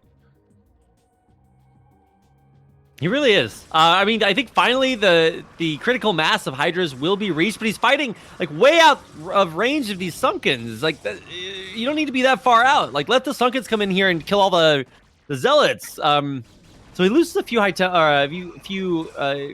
the High Templar in the Hydras. back, though. Not free, able but to storm. Oh, he's trying to snipe them. It's so good to see these Hydra hit squads come out. And even expanding behind this, knowing that he eventually will have the units that he needs. He actually built double creep colonies because he thought he was going to get busted as natural. And he still might. Yeah, it's going to be a little bit harder to bust the natural now. Realistically, CRVT should kind of put his attention more towards the north. But if you go up to the north, the benefit of those bases is suddenly you're leaving yourself open to big counterattacks. Like, his expansion is so close to Eon Zerg that it's going to be really difficult to even try and push to the top left. Yeah, how is he even going to get up there? It's going to take a while. I mean, right now, just buying time. Protoss thinking, okay, well, look, I did a little bit of damage. It's time to pull back and get that all-important Protoss base. But I think the slingshot is about to hit rubber band back against CRVT because we got lurkers out now, and it's going to force out a lot of storms, and it's white out, so the center of the map has those weird vision blockers that he also has to get through. And look, the Mutas, they're back for more. They're back for another attack here, doing a lot of damage. The cannons do hold on a little bit, but he's still losing a lot of probes. A lot of probes are running away, and there are still a couple of cannons and a movable cannon here, but that is going to go down as well. But that's going to leave Eon Zerg open a little bit for a counter, but there's lurkers now. Oh my god, he just lost all the Mutas to Narcon. Wow, what an ambush. Did he? Yeah, he has 3 Mutas on 1 HP running away, but that's it. Oh man. Yeah, but that lurk, the lurker is not going to be broken. There's no robo, I don't... Oh, there is. There's an observer here, but there wasn't an observer with the army, which is where he needed it at the time. So he's not going to be able to break this. So he's going to be forced back. Eon Zerg going to happily sit here with 4 bases. Eon Zerg going to rebuild the units he's lost here. Still no hive coming in from Eon Zerg, interestingly enough, but Eon is looking very, very strong on this lair tech. Yeah, no, Eon's insane. I mean, he did actually take a little bit of damage losing that base, but he just expanded somewhere else. And actually, it's one of the reasons that you see Zergs take this northern third instead of just expanding like straight in front because it's so much more vulnerable. Yeah, the Mutas again, man. Eon is just not a good day to be a Mutalisk in Eon Zerg's army, that's for sure. Not a good day to be a High Templar. He gets another High Templar snipe with those, and they're just doing exactly what they need to do. Which is? Kill the High Templar. Like, if he had a Dark Archon with some Maelstrom here, that would definitely be a different story. Oh, yeah. Where's my TT1 Dark Archon? I don't know, we need it, though. Like, the amount of High Templars he's lost this game to Mutalisk and Hydra Snipes, it's not great. But Eon Zerg still looking pretty strong here. CRVT, though, still with a supply lead, still very close in workers. His upgrades are looking pretty good. +2 attack is done for him. +3 attack, about a third of the way done as well. So if CRVT can get a 4th base, he can definitely keep going in this game. Yeah, no, absolutely. I mean, the mutas are getting a lot of damage done, but they haven't been able to, like, shut down any of, like, the bases. So the economy is still actually in an okay position for CRVT. The problem is that CRVT put so much work into getting his own economy up that Eon Zerg's on 5 bases now. So, that's a very, very scary position to let the Zerg be in, because even though the Protoss can defend for a while, it just gets so hard once the swarm hits. Yeah, it's definitely not great. We've got some more mutless coming in. He's not even bothered getting +1 carapace for his mutas because he knows there's no Corsair. Like, without Corsair, why do you need +1 carapace? Save the 100 gas or however much gas it costs. But he's going to be able to stop a 4th base attempt here by CRVT. I mean, CRVT's units are so unbelievably slow that yes, an Archon is eventually going to waddle over here, but it can't realistically chase the mutas down. Yeah, I was gonna say, what are you gonna do? The mutas are obviously like hyper mobile, so And this burrow is gonna run away. so annoying. Yeah. I like the adventuring zealot scouting up north just to see if these the upper right hand corner of the map has been taken, and it hasn't. So that's going to be a little bit encouraging for CRVT. And finally, he's going to push out and actually cancel a hatchery that just now popped at that 5th base. Yeah, now it looks like CRVT did manage to bring an obs over here, so he is going to be able to take a 4th base. Looks like he is going to try and push through the middle of the map as well. +2 or 2-1 is done. Not waiting for +3 attack, definitely a mistake here. But the Storm coming in, definitely doing a lot of damage to the Hydras at the front. I mean, this is so many units here from Eon Zerg. CRVT needs to get back, and he needs to get back quickly. Yeah, he has to pull back across that bridge. I thought that would be the perfect opportunity to storm, but he has no High Templar. They're all dead. So, a heartbreaking reality, or they're not dead, they're just not with the army. So that would have been a beautiful opportunity to storm across that bridge to prevent Eon from chasing, but he just didn't have the High Templar with his army. Yeah, no, this is a lot of High Templar. There's 9 of them. They do not have Kadarian Amulet, sorry. So that's not going to help, but there's a lot of Storm left, so this is going to be hard for Eon Zerg to get in. And look at the Storms on... Eon's just running into Storms here.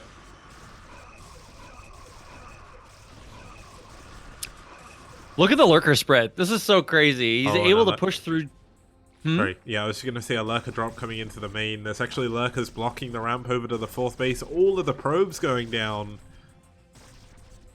Well, yeah, that's not the way you want to transfer. Big storms on the mutas, but the High Templar are about to be signed. Oh my god! Oh my god, he loses every muta to a gigantic storm. Takes out a bunch of High Templar, but still, actually crazy. Oh my god. Well, CRVT... I love the back and forth nature of this game. 4th base now coming up for Protoss, but he did lose a bunch of probes, now down to 32 workers. Yeah, but there's still 2 lurkers in the main wailing down on these gateways. It'll take him a long time to kill them. But even just being here is so frustrating for CRVT. He has to send units back to deal with it. And if he sends his units back, look at the amount of units that Eon Zerg is sending across the map. He's going all in with units here, and he's just going to break through. There's just not enough, surely. I mean, he does do a decent job dodging those first couple of storms. There are a lot of storms here, and against Hydras, that's a great way to stall. So for Eon, I don't think this is the right play. He's going to build mass Sunkens at this 5th base and really just try to defend super, super well. You know what? I was confused at where the 5th base was, because I thought it was one in the middle, and I'm like, wait a second, there's no Sunkens here. But yeah, taking this base, definitely annoying for CRVT as well, because CRVT, that realistically should have been one of his natural bases if it had continued expanding to the left. But he can't do that now, so he's going to have to look to try and move into the top right-hand corner. He's going to come in from above this middle base, and look how many lurkers are here! Oh my god, the storms though. And Eon Zerg fighting into the forest when he's got no vision of it. That's not a good place to be fighting for poor Eon here. Like, CRVT getting a supply lead again with his army. Oh my god, the storm on the drones doing so much damage. Yeah, I mean, this is a lot of damage. And with all of that defense and Sunken's down bottom, there's just not a lot to defend here. I mean, eventually units will come down from those northern bases and probably kill off this Protoss army, but he killed this base again. Oh no, it's alive on 31 health. Is he not going to kill it again? Oh my god. He nearly kills it with the Archon Splash. He's not targeting it. One hit, it's dead. He's running away. Oh my god, he saves the hatchery. How insane is that? Saving it on 11 health. Oh my goodness. The Dragoons were right there. Ah. Oh my god. Go next fast. No. Why? He nearly killed it with Archon Splash, which is one of the funniest things I think I've ever seen. Like, he attacked a Ling. I don't think it works that way. It does. The Archon splashes. No, I know the Archons deal splash damage, but if you are targeting a unit with an Archon, I don't think the splash damage then damages buildings as well. Yeah, it does. Yeah. Does it? Okay. Well, I'm the dumb one here then. You don't really run into that very often, yeah. all that often. Yeah. Oh my god, CRVT saying Storm should damage buildings. If that happened, like, Protoss would never lose a game. No, they would never lose a game. You would just build Infinity High Templar and then just magic box the storms. All over the main. Like, 4 shuttles worth of 4 High Templar just storm the entire main in one go. I'd love to see someone How many do that storms in does it UMS take map. to kill a Nexus? Like, nobody knows that because it doesn't work that way.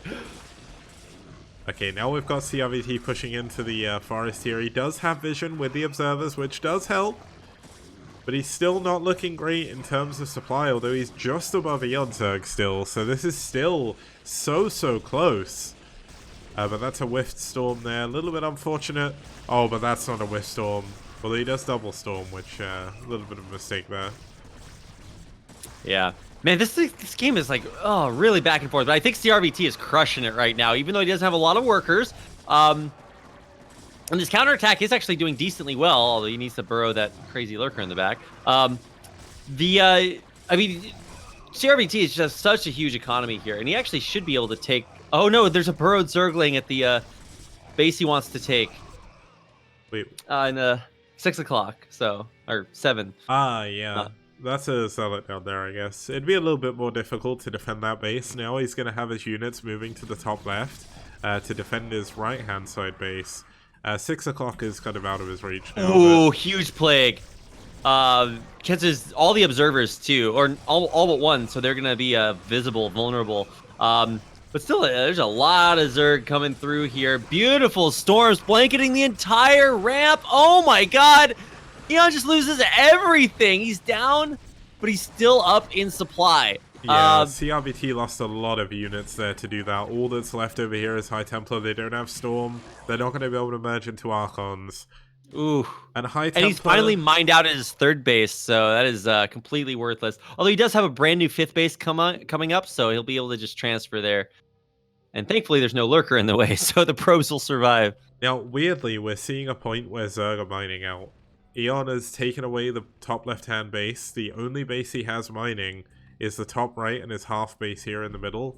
And that half base is halfway done. So, I mean, Eon is... Oh, wait, he's got the bottom left as well. Ignore everything I just said.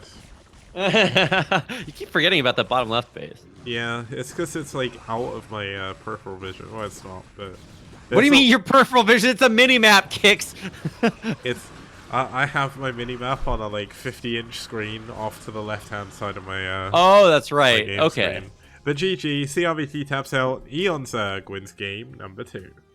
Damn, that game was so close. I thought CRVT was in a really good position after he was able to secure so many bases, but his worker count was always very low, so he never really got full value out of them, and then he took that really bad trade in the middle, and Eonzerg, just insane macro. He's so good, Kix. It is. Now, we are going to head into the 3rd game here. I'll just turn your camera back on, but let's quickly add the win there for Eonzerg, of course. That is going to take us into our 3rd game, which I just mentioned. Nicely played by CRVT, though. He went, was that like 30 plus minutes or something, maybe? And he was taking fights all the time against Xeon, which is no easy feat. Now, we are going to be heading into game number 3. It's going to be a Neo Arkanoid, and it's going to be Avi versus Seriosity. So let's introduce both of our players here. Starting us off, of course, with Mr. Avilov. Avi... no, we're going to start with Seri even. Seri, pretty good player. He's got a 54% win rate overall. He's actually not won a game against Zerg, so he's only played 1. So it's not a big deal, but we'll have to see how that's going to go. Having a look at Avi as well. Avi, a little bit more history, I guess, in the STPL. He's played a lot more games for ReV. Played a lot more in Season 2 than Season 1. Rank 13 overall. And Avi saying, oh, we got STPL in chat. Spoilers. But yeah. Wow, thanks, Kix. Avi's a pretty good player. 9 wins of his last 10 games have been wins. So, and there's not really much else you can say about other than the fact he's very, very good. Also floored at how good scouts are with zealots. Yes, You are correct. And definitely an asset to ReV. But when it comes to like Red versus NaS, a lot of people just say NaS on paper, but games like that last one definitely went the distance. So you can never count either one of these teams out. And ReV definitely has been coming back as of late. So let's see what happens as we get into our next map, which is. Oh yeah, sorry, I'm broken again. The next map is going to be Neo Arkanoid. So.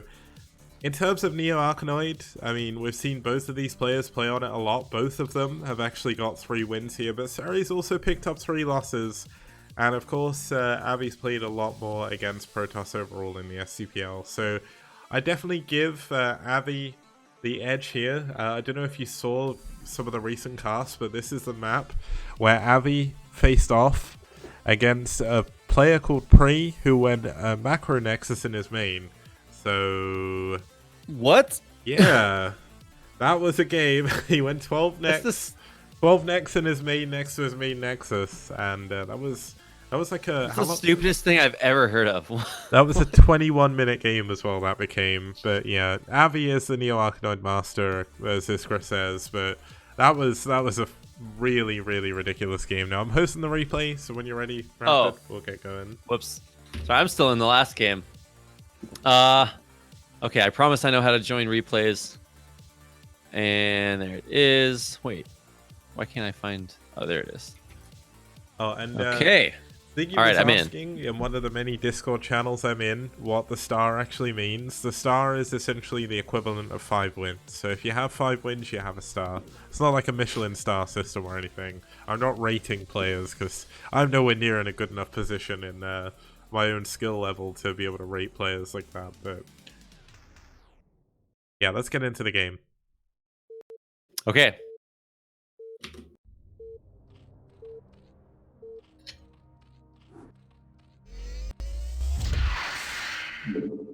Okay, starting us off here in the top right-hand position, we have the Grey Zerg fighting.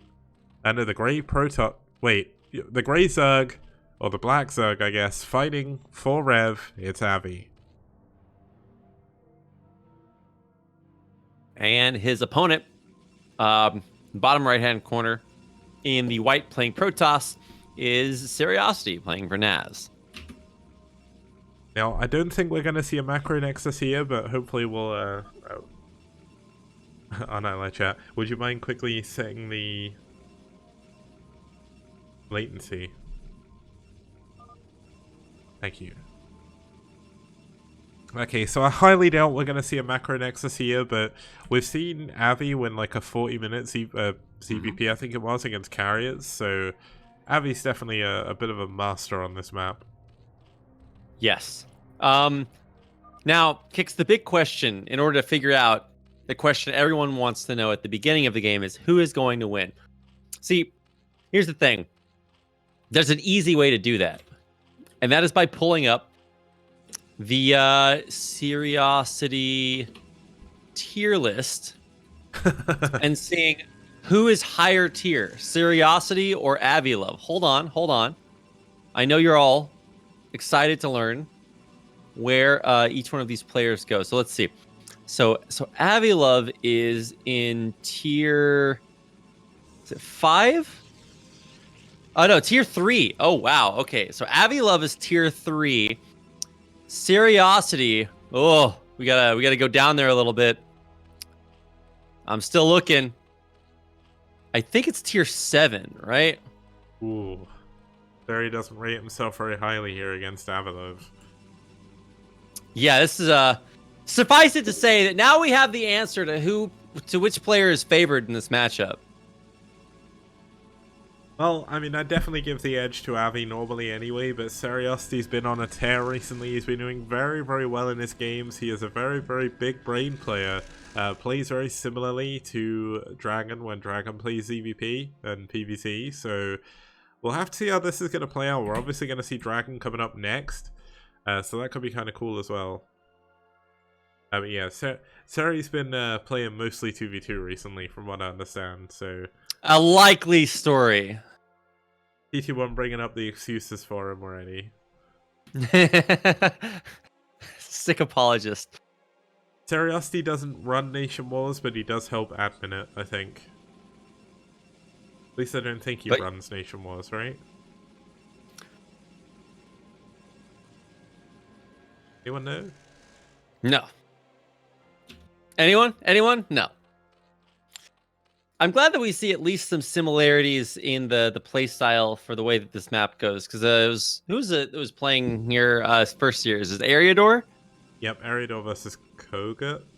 So slightly different, but similar. Yeah, it was a ZVP, but still the idea is that even though the Zerg is able to expand on location, you're just able to do it so much more quickly than in most maps. So I mean, yeah, it sucks to have the hatcheries off center, but it doesn't really matter. And in fact, it actually mines faster from the lower mineral patches if you stack your workers there, or faster from the gas, consequently. So, just at the 3 o'clock location. Interestingly, Seriosity going for a one base play here, so gonna go one base Corsair. Not too bad, but do really want to try and expand very shortly. Now, the funny thing is here, Seriosity has got his probe stuck outside of... Did you mention that just now?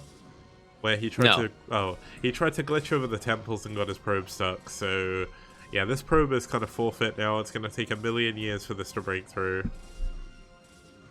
And HST saying, God, this map has no Rush 20 built into it. There's a guy called Essen who's not in the playoffs, but he won 6 games on here before 6 minutes.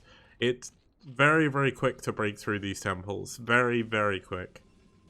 Yeah, I would actually say that it is it's one of the better versions of a map like this, where initially, what's the other one, like not Luna, but like the one with the egg walls, where Plasma.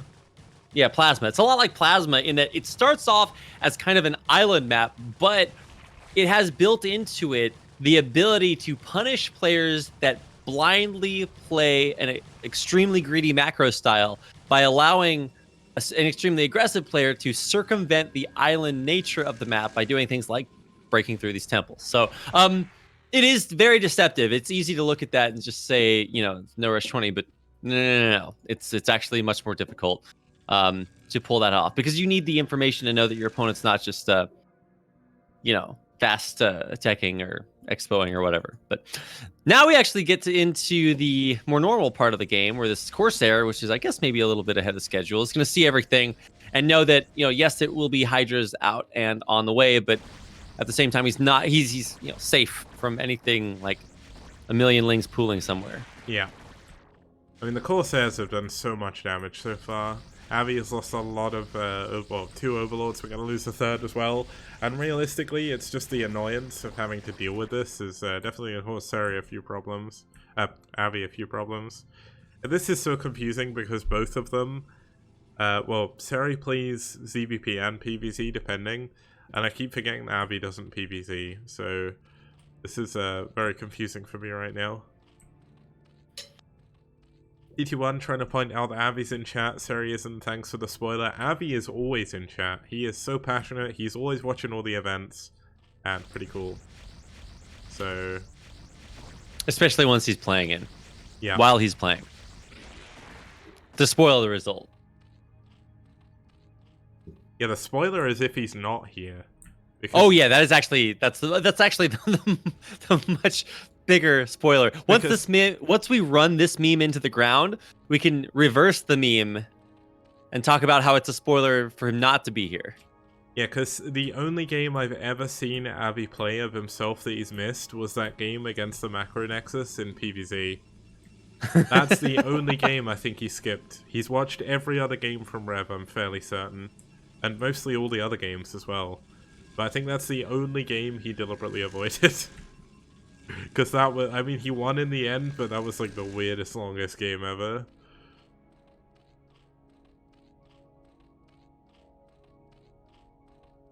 I'll take your word for it. It sounds like the weirdest, longest game ever. Yeah. Man, okay, so we just finished talking a lot about how this game, does not have No Rush 20 built into it, but it actually has No Rush 20 built into it. So, I mean, it doesn't, but that's the way they're playing this game.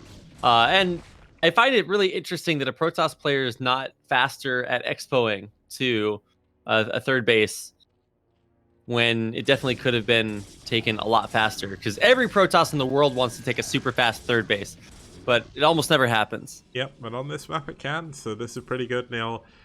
Seri is going for a 5th hatchery, I think this is. Yeah, so 5 hatcheries. Lair is done, so Spire's on the way. We're actually going to see Overlord drop coming in. I think this is drop. It would make a lot of sense. Yes, it is drop. Yeah. I wanted to check because speed and drop have similar icons. Well, I think they do, but also. And one of the biggest things that allows you to do is to get a like a very fast expo elsewhere on the map, which is going to be very, very difficult to deal with. But one of the things that I like to really see is shuttle Reaver on this map, because bases are so lightly defended because they're so well protected initially that you can get a lot of damage done, and it really prevents. Watch out for these Corsairs. There's so many Scourge. I got it around the wrong way. It's speed. It's what? Speed. It's Overlord speed. Sorry. Avi pointing out. No, he is evolving Ventral Sacs right now. Oh, it's called Ventral Sacs. So it is drop. Okay. Yes. Avi is... Oh my god, Avi's trolling me. That's it. Banned. ReV is banned from the STPL now. You've done it. Game over. We're quitting. It's done. We're going home. No, but seriously, thank you for trolling me. Man, it's really unfortunate that ReV's banned now. We don't even have to cast the rest of the series. I forgive Abby. It's fine. I couldn't ban ReV. They're too nice. All their players are really nice people. Mostly.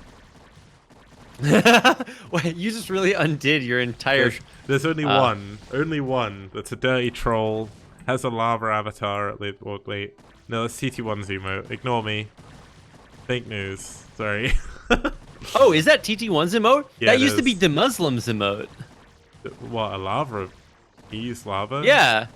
Really? Yeah, TT1 literally stole that from DeMuslim. How dare you? Oh my god, TT1. That's disgusting. I can't believe you'd do such a thing. Wait, why did TT1... Why did DeMuslim have a lava emote? He's a StarCraft 2 guy. Wow, you're right. That means he's not allowed to do that. It is, yeah. He's not allowed to Brood War emotes, stealing our emotes, coming over to our game. They stole all our money, and now they steal all our emotes. Yeah. Don't they know the number is different in the title of our game than theirs? I don't know. That is illegal. But it looks like we are going to have a big drop coming in to the right-hand side. All the Overlords go down, but a ton of damage has been dealt here. Oh my god, the Scourge almost getting on the Corsair, but there's so many of them. Do manage to hold on, at least for the time being. Now, the Hydras are going to get cleaned up, but it's going to take them a while to do it. I mean, that's a lot invested. Another drop comes back in, but the Corsairs are right there. Still a remarkable amount of Hydras do drop out. There's even another Overlord coming in piecemeal. So this base is donezo. Really well dropped here. And even the Corsairs, like, they can't do anything now. The drops continue.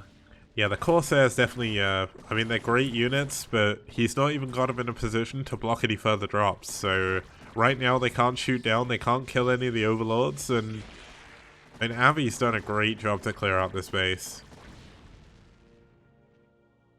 This is crazy. HST. Okay, well. I was gonna say HST saying this isn't fair. They both agreed no rush 20. Yeah, I was gonna say we're not at 20 minutes. Where's our STPL 20-minute curse icon, Kicks? Well, that's definitely not the thing, but looks like these Hydras gonna move into the main. Now, nice storm dodge there by Avi, but not managing to dodge that second one. Target firing down some of the High Templar, forcing two to merge into an Archon here, and if they're an Archon, it means they're not storming, and these Hydras are doing so much damage. Yeah, this is +2 Hydras, by the way, against the Zealots with no armor, so, ooh, this is gonna be really rough. He actually targets the Corsairs, which I think was the right call. So he's going to lose the Hydras, but, I mean, it's mission accomplished. You knocked a Protoss back to 2 base, which is even more devastating than keeping them from expanding to 3. And not only that, if you get all the Corsairs, you just drop again. You just keep dropping over and over and over again. A 4th base, still not coming up yet. Looks like Avi was getting ready for that in the top left-hand corner. But Scourge trying to go to... Oh my god, the final Scourge hit kills the Corsair. And look at this, more Hydra's going to drop in. Yeah, it's a 6-minute curse. This is plus crazy. 6-minute curse right now, because this is 12 minutes and it doesn't look like Sari's going to be alive for much longer.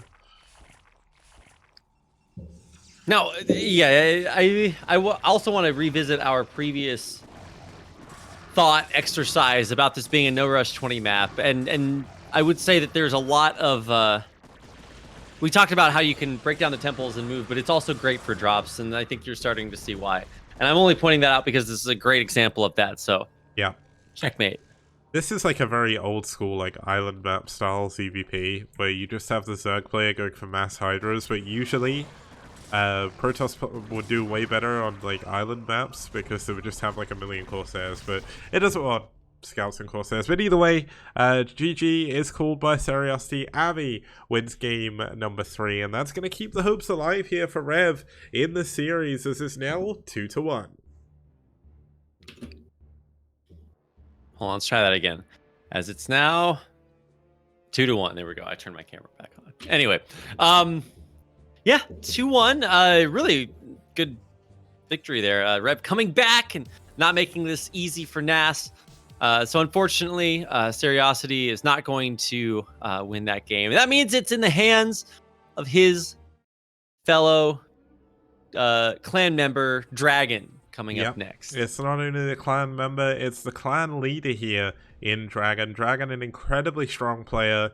The player that ReV have got lined up, I mean, realistically, is a pretty good player nevertheless, but compared to Dragon, it's tough. So let's have a look at how this is going to go on. Let's introduce both of our players. I'm hosting up the replay already, but starting us off here, fellow crown owner is Dragon here with 30 wins overall, doing a pretty good job for himself here. Ranked 9 in the STPL, one of the foreign players in the top 10. And apparently the Melonhead wants a rapid haircut. A what? He wants you to try a different haircut, apparently. I don't know why, but Oh. we'll have to see how that goes. What style could you possibly change your hair to that looks cooler than what you've got already? It's gonna be tough, right? I mean, I would like for the Lemonheads to get a haircut too, but neither of us are actually going to do that because nobody actually cares. So, nice. Also, it's 8 a.m. and I woke up at 2 a.m. So, you know, there are mitigating circumstances here. Well, Dragon, pretty good player. His opponent going to be Indy over here on the right-hand side. Essentially, Indy, pretty good player, but compared to Dragon, even in the STPL, doesn't have the same kind of win ratio, the same kind of history. Only played 9 games overall even, so things aren't looking great over here for Indy. He's going to do his best, but definitely he is going to have an uphill battle here against Dragon as we get into our third map of this evening. It's going to be the only Carthage 3 of our 2-player map for this week. And Carthage 3 has been pretty good in terms of CVP, pretty balanced so far. We've had a lot of kind of close games, like there's not really been any like bops or one-sided games, so that's pretty good. But Indy is in fact Protoss, so wait, was it missing the player race on the second thing? Did it not say? I think so. Oh, okay, I'll have to fix that after the stream. But either way, let's get into game number 4. We've still got Dragon up here on match point for NaS. Let's see if he can clear it out.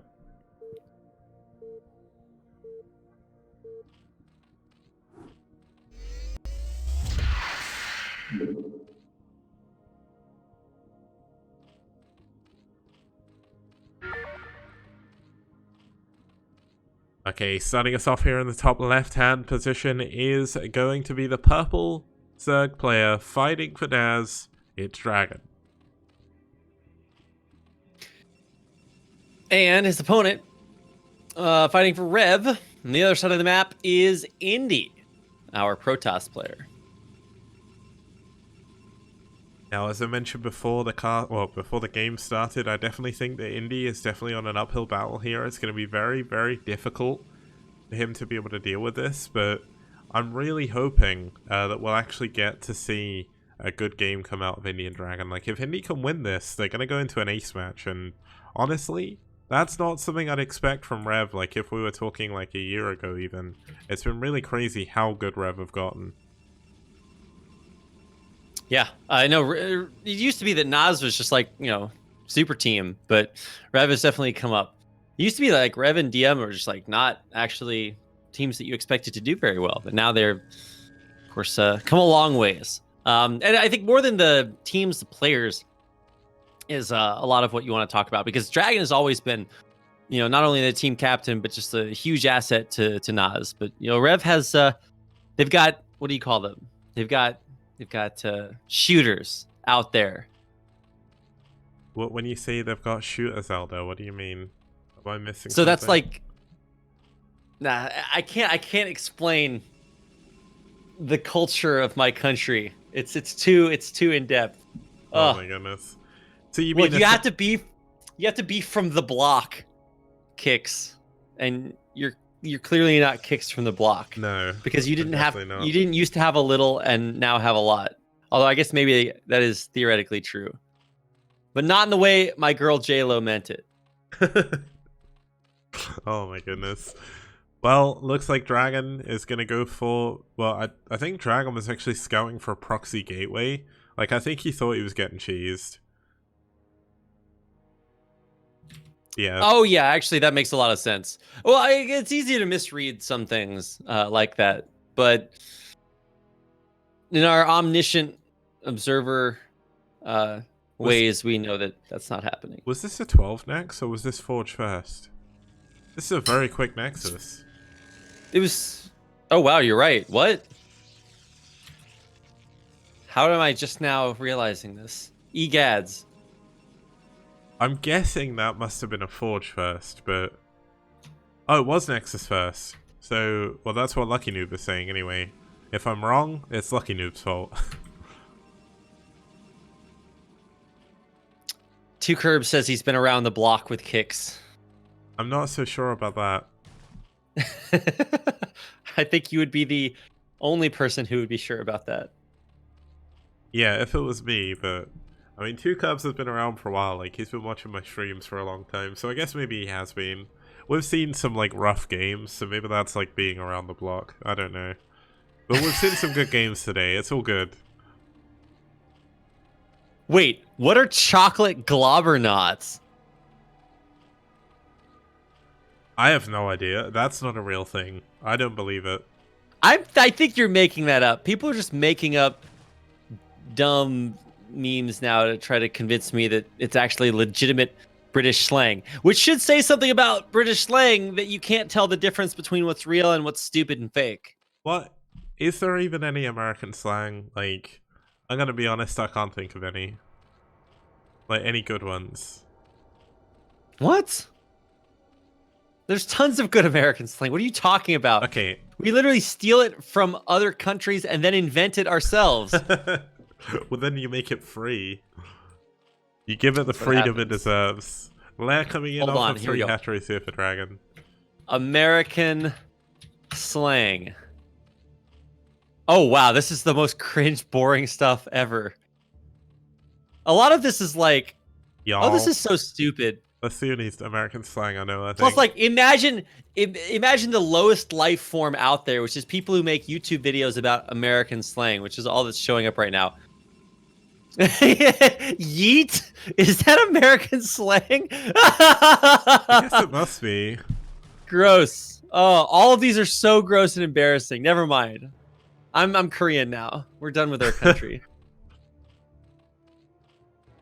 Do not Google American slang, by the way, guys. You'll never recover. I'm still trying to By the way, regain my consciousness. Just while we're waiting for the lair to finish, because there's no Hydra Den, and there's actually not really many drones whatsoever. Or anything happening at all in the game. I just want to bring up, like, I wouldn't recommend any Americans watch Baki, the anime.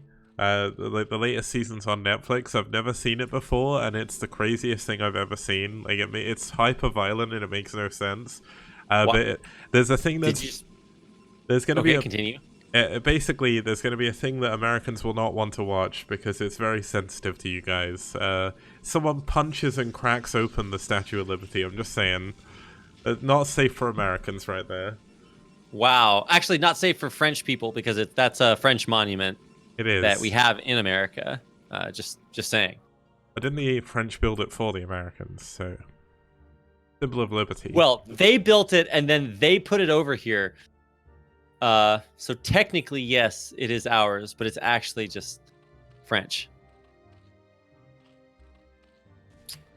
Checkmate. Monument atheists. Not safe for French people, then.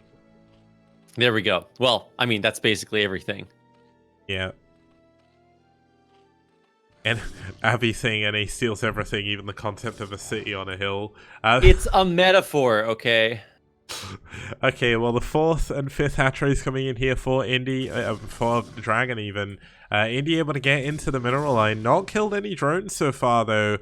So not the best. This isn't the best map for getting behind the mineral line either, because there's no real major position, but really nice micro by Indy at least, as he micros back here.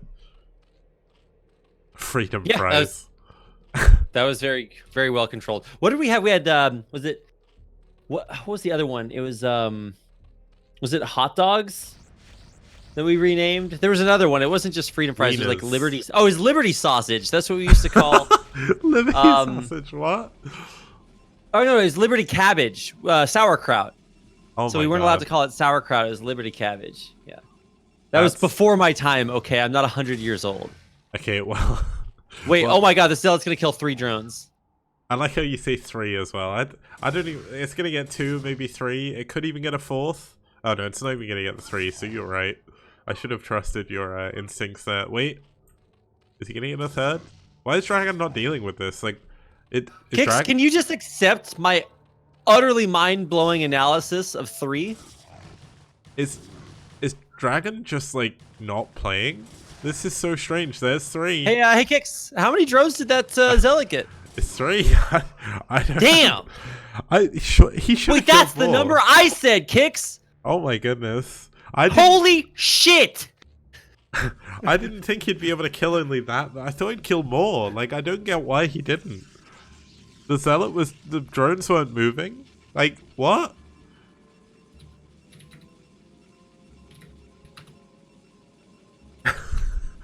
Oh my god. If you wonder what that typing is, Rapids called himself the prediction god in chat. Damn. I just want people to put some respect on my name. God. Respect. Yeah, oh, that's right. I accidentally added the T there. Yeah. I know that made it incomprehensible for most people, but thank you for clarifying, Kix. It's like you understand what I'm saying. Hey, wait, there's 6 gateways being built in the main, Kix. Yep, 6 gateways, pretty good. Does lead towards a pretty strong timing attack on 2 bases. I mean, 7 and 8 is when you're really going all in. 6 is kind of normal, but Dragon is pretty hurt a little bit in this game. Like, he's up to 5 hatcheries, but he's not really done anything so far, which is so strange for him. That is actually strange. I mean, I guess not the strangest thing I could have imagined, but I'm just waiting for these mutas to fly across the map and kill everything in the world. How many cannons actually are there? There's Oh, there's actually 3. Okay, never mind. I thought there was actually only 1, but or none in the main, but Yeah. there are. I think he built a safety cannon in the main. One stat I'd like to point out that wasn't on the screen before. Dragon has the highest win rate, or has the highest win streak against Protoss. Guess how many wins it is? Guess how many times he beat Protoss in a row? How many? 10. 13. Wait, 13 what? wins in a row against Protoss. And that's EVP as well, so this is entirely... Oh my god, he's even engaging perfectly, not stacking his muters fully. This is so good by Dragon. Wow, this is so well played. It's so hard to fight, Corsairs as mutas because they're just so good. But if you're not clumped, obviously, maybe you can't micro as well, but you also just don't take as much damage from Corsairs, even though they deal it very quickly. So the mutas just fly straight into the main. There's only one cannon here, and they're just going to sit on top of it, which normally you might imagine would make the cannon feel good, but in this case is actually just going to kill it. So here come the Scourge. They're actually going to get right on top of the Corsairs. Oh my god! He kills almost all the Corsairs, but instead does not. Yeah. And flies away. And he didn't target the cannon either. Like, he just stood on top of the cannon, attacking both a Dragoon and a cannon at the same time. He took way more damage than he should have done there. This is such a weird game by Dragon. Oh, and he took oh my god, he took damage in the main from a ReV, sorry. Oh my goodness, I missed that. But it looks like the drones got away, but the Zealots, yep. they killed Except they the didn't get Spire. away, because the Zealots are killing them off. They're going to kill the spawning pool, too. Crazy. And now the Reaver's going to go, or the Shuttle's going to go down, as well as all the Corsairs. So, Yeah, the spawning pool's dead, the Spire's dead, the Reaver got 13 kills overall. Wait, how are there 51 drones? Dragon is just building nothing but drones. Look at his natural. Look how many drones are there. Have I ever seen a game with 51 drones? That's like a made-up number. You probably have, can't but you even probably count can't that remember. It's very rare games with Zerg will go this high. And as I am Defi points out, 51 drones doesn't have a pool or Spire. What else is he going to build? I mean, Hydras would be pretty good. But 56 drones now. The trouble is, he doesn't have enough units to defend against Indy. I think Indy's just going to win here. Yeah, I think Indy just crushes him because he doesn't have any units. He has He's 4 gonna bases, kill the Hydra Den. 53 drones, but no units. Lamau. This is pretty funny because he was dealing so much damage. He just doesn't have any units. He should take all of his drones and build Sunkens, and then he'd survive. He actually kind of tried that, but they didn't morph into Sunkens in time. Those 3 creep colonies. They just never morphed. So, rest in peace, drones trying to attack. I mean, he's doing a little bit of damage with Hydras from behind, but it's just he just didn't have any units. Yeah, he doesn't even have any tech to build attacking units right now. All he can build, he can't even build Sunkens. He doesn't have a spawning pool. So that's why they're creep colonies. I mean, oh, wait, what? Oh my god, I didn't even think about that. That's it. That's so funny. Indy just upsets Dragon. GG. Indy takes game number 4 and brings us to an ace match.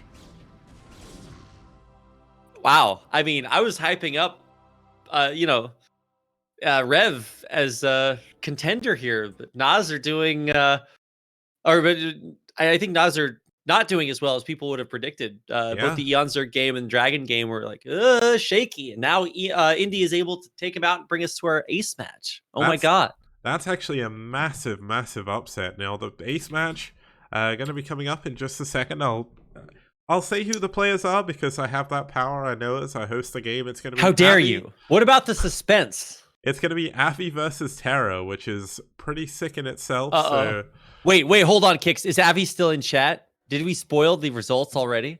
Avi may have gone to bed. It's like 1:30 there, I think, maybe? I don't know. Either way, we don't need to introduce the players too much. The map is going to be the one, the only Desperado. If you hop into the replay, we can get going. But it's going to be a TVZ on Desperado. The first time we see Desperado in the playoffs. Oh, yeah. And, yeah, Desperado's weird. It's got those double gas mains. Great map for shenanigans. And every once in a while, we see players take the both of the gases and try something really weird, but not usually. So I'm excited. Let's go. Yep, let's get into the game as you finish loading. So here we go.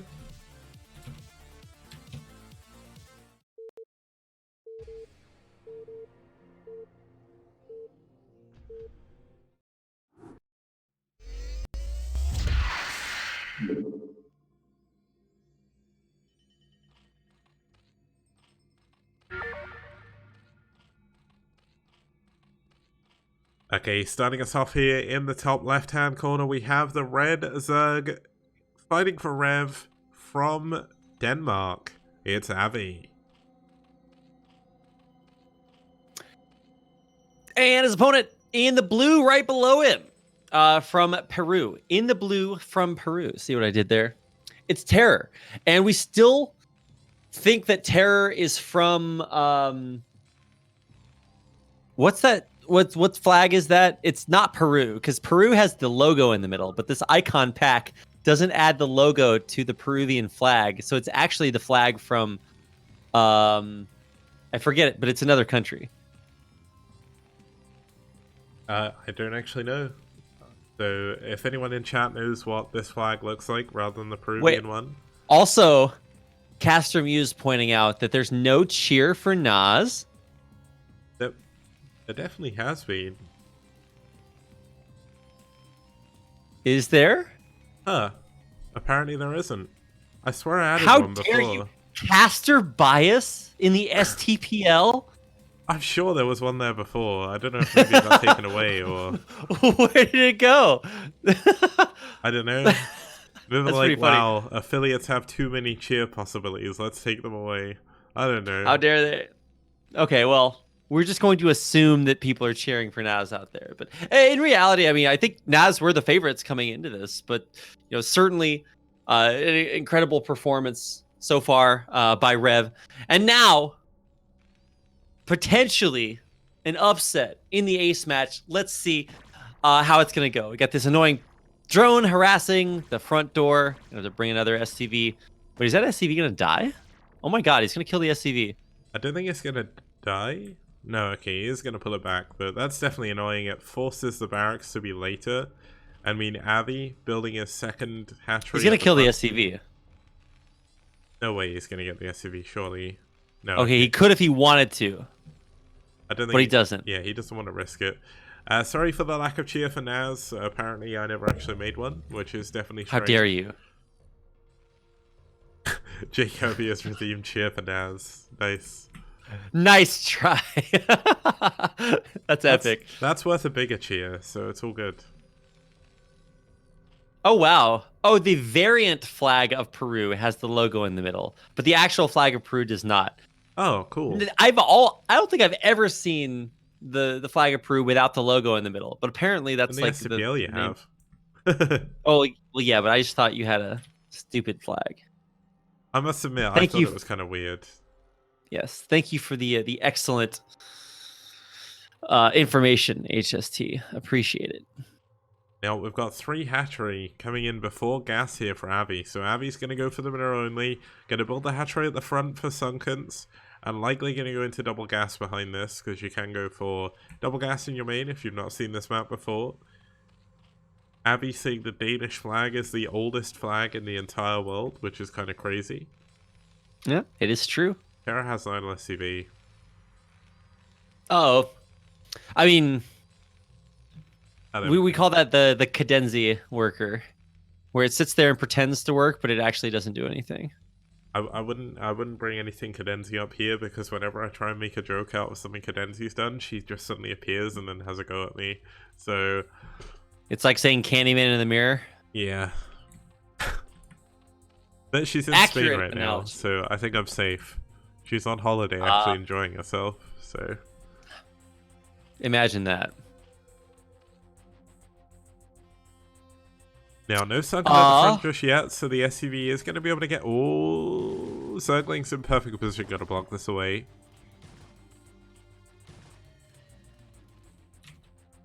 Wow, that was actually perfect position, but they don't block it well enough, so... Yep. Surprisingly, the Terran Scout gets into the main. Imagine that. Yeah, he sees the second hatch, or he sees the lair even, seen the 3 hatcheries. Looks like it is going to be 3 hatch spire behind this, so Not too bad. Obviously, 3 hatch spy, you're looking to hurt your opponent's economy, given the fact you are going for an economic build yourself. You want to kind of get yourself more ahead.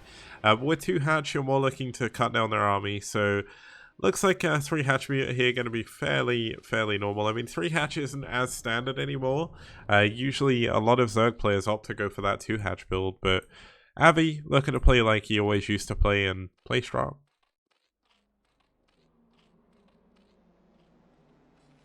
Yeah, no, Avi, it was especially able to get 3 hatcheries up this quickly, but I'd just like to point out, you know, it's the versus Terran, so you don't expect that 3rd hatchery to be at a base, but especially on this map, I mean, the entrance to your natural is just so stupid. You almost have to build one there just for the Sunkens to cover it. Yep, and Lurker build. It's not even going to be muters. Oh, and he scans it immediately. Look at that. Terra's so good. How does he do it? How does he do it? How does he know? Oh my gosh. Yeah, 3 hatch muta is not a build I see almost ever. At least not anymore. For a long time, it was like the main build you'd go for. It was just so good. Mm-hmm. But is this going to be slow drop? That's going to be the interesting question. Now, there's no upgrade coming in on this layer just yet, so we'll have to wait a little bit to see, but obviously just Lurkers running at the front can be pretty strong. It is going to be Bio, so Bio definitely a little bit harder to deal with but with Lurkers harder to deal with Bio than with Mech, of course, but yes, obviously Lurkers pretty strong.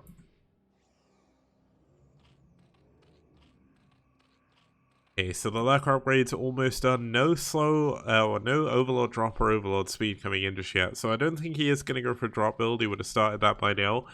We are seeing Avi adding on a lot of Sunkens at the front though. Wants to make sure he doesn't die to the Bio, and the Lurker's definitely going to facilitate that. Interestingly, Terra is sending out 2 Firebats just on their own. And he's going to try and stim past the Sunkens here, which... That's so cheesy. Oh. It's really risky. It shouldn't work. But there's like 4 Sunkens. Yeah, you're not going to be able to get through. Yeah. I mean, it's an interesting idea, but he should turn around immediately. Okay, he pre-scanned the Sunkens, so it's time for those Firebats to head home. Yeah, he's just going to kind of sit here for a little bit, I guess, and stop any drones or lightlings coming out. But there's Hydras now. All of them switching into Lurkers, so there's going to be a lot of Lurkers. It's going to be almost impossible for Terra to break Avi, at least at the front. But if we see him go into drops, that can change things a lot. Now, it is only 2 racks with tech, so Terra's army isn't going to be massive right now, and he's going to have to rely on turning back at home to try and expand. Yeah, I mean, I think, you know, obviously the turtle's going to be pretty important because it's about where you turtle. You know, you don't have... Turtling is not putting your entire army at your front door. Like, you know, turtling is the whole shell. And he is building a little bit more of a shell in that missile turret in the top. So if there is drops coming in, that's going to be helpful, but it certainly will not stop them in their tracks if he commits. Yeah, this is certainly not looking good for Terra. I mean, the Firebats helped a little bit, did a little bit of damage to the Lings, but didn't really kill any of them. So there is currently 6 Lurkers running down the middle of the map right now, and they are going to get into a position by me in the stasis cell. And I mean, this isn't looking good. Look at how much Bio is going down here. The Lurker's getting scanned, though, trying to split his Marines, but it's not enough. I mean, the siege tanks are what's going to, you know, save the day here, maybe?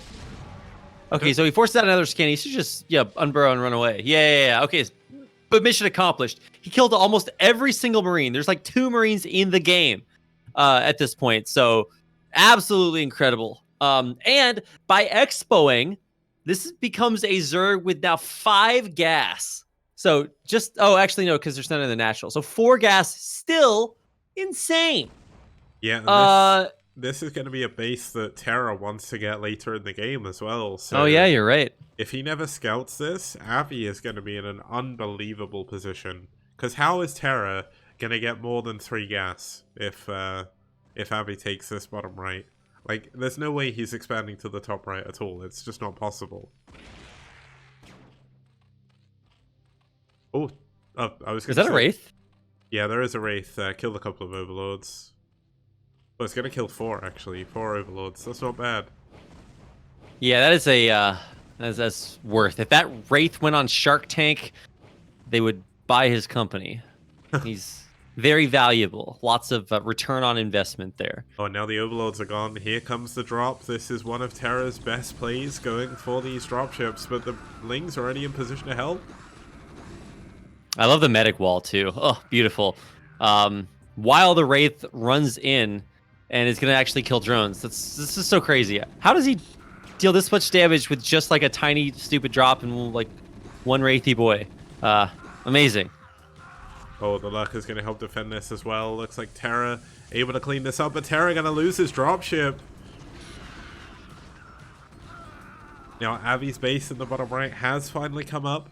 In terms of upgrades, we've got +1 armor finishing here for Terra, so, well, he went for armor first. That is definitely an interesting play. I mean, against Lurkers, it's not too bad. It does mean your Marines survive 1 extra Lurker hit, but you need damage. Like, you need damage to kill everything else.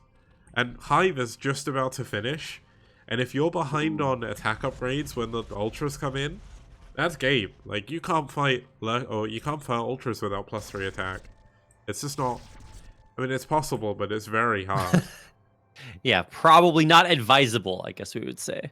Yep, and there is going to be a Nidus coming up very soon. That's going to reinforce the bottom right-hand corner.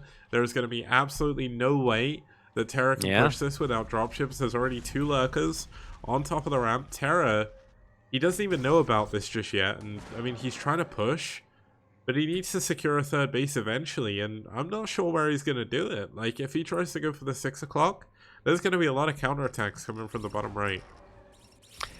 For sure. And I mean, Terra's never going to go down to that corner of the map at all, until he expands all the way over there. So just pushing up through the middle, Avi's in a wonderful spot. He's about to have a crack upgrade. He just needs some units, units would be good. And he needs to not lose them funneling down there. So a bunch of free Zerglings die. And now he does not have very many units, especially after a double irradiate on those 2 forward Lurkers. Yeah, I think Terra feels like Avi is only on 2 base right now.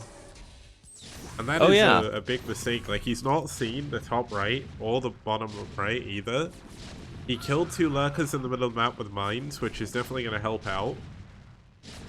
I mean, Avi is in such a good spot if he gets that double gas coming up. Like, it's going to be so difficult.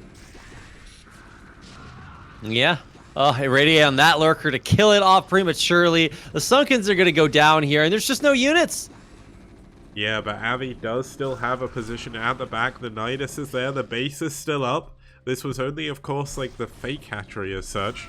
Obviously, it's going to be a little bit less production, but let's have a look at the tech. Do we have any Ultra Cabin or anything? No. Oh, yeah, we do. Sorry. Ultras are about to pop, and they're about to get kindness plating. But is that going to even be enough? I mean, these are just 2-1 Ultras, so they're not super scary. This is still an incredibly well-entrenched position. Might want to scoot some of those tanks up a little bit further, but he's still dealing damage. And, the bad hold position on these units means that a couple of the Ultras are already at half HP, and he's going to have another round of irradiates here. All the vessels! Whoop. Whoop. Wow, beautiful Scourging, or I guess terrible vessel control, one or the other. So there's only 1 vessel left. Yeah, the Ultras are about to have 5 armor. Kindness plating just finishing up. This is so little bio, so few tanks. It looks like Avalov is going to be able to break through here. Although more bio comes up from the back. He does manage to hold on to this position. But there's no attack upgrades on these Marines. They are going to be essentially shooting, like, peanuts at the Ultralisks. Like, that's essentially how much damage they're doing. D-Matrix at the front going to help out a lot, but look how much damage these Ultras are doing. Yeah, but the medic wall is going to be the big... Oh, actually, no, the Zerglings wrap around, so... Wow, that was a lot more even than I expected, but still, taking out that many Ultras is huge. I guess not so huge because, there's 2 more gas at the hidden base, but the big drop in the main kills maybe, 10 workers, and now he's going to re-drop the NAT. Yeah, he dropped the main. He did manage to save a lot of those drones. A lot of them ran away, but looks like the Marines behind the minerals here are going to do a lot of damage, but the medic is not in a position to wall this off, so going to have to pick up again. This is very annoying. But all he needs to do is build 2 Scourge, and then that's a dead dropship. And here we go, it's going to go down. Yeah. And there's still no third base from Terra. Enough. He's just still stimming around. He's going to kill... Okay, only one more drone, but still.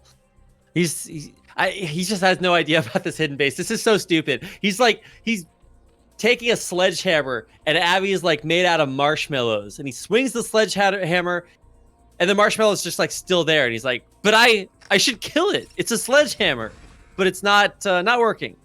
So the mysteries of the universe in Terra's mind is, how is this possible? It's like, well, your opponent has maybe 10 more drones and 2 more gases than you expect. What I don't understand is Terra has never made any attempt to scan anywhere on the right side of the map. He is completely blind over there. He's got full scans in his main and his natural. There's no excuse for this. Like, this is a massive, massive error of judgment. And he's playing a game that he thinks he's so far ahead in, because he thinks, well, my Zerg opponent's on 2 gas. The Zerg on 2 gas can't do anything. But his opponent's on 4 gas right now. Like, 4 gas Zerg. I mean, even the Nidus, as CRVT points out, there was a Nidus there. Where does Terra think that's going?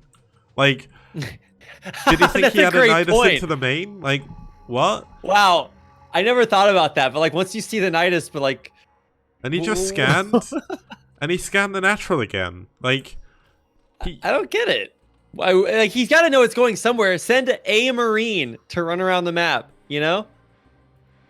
But this could show overconfidence. Like, if a player is so far ahead, or the like ahead in skill of where they think their opponent is, they play a little bit sloppily sometimes.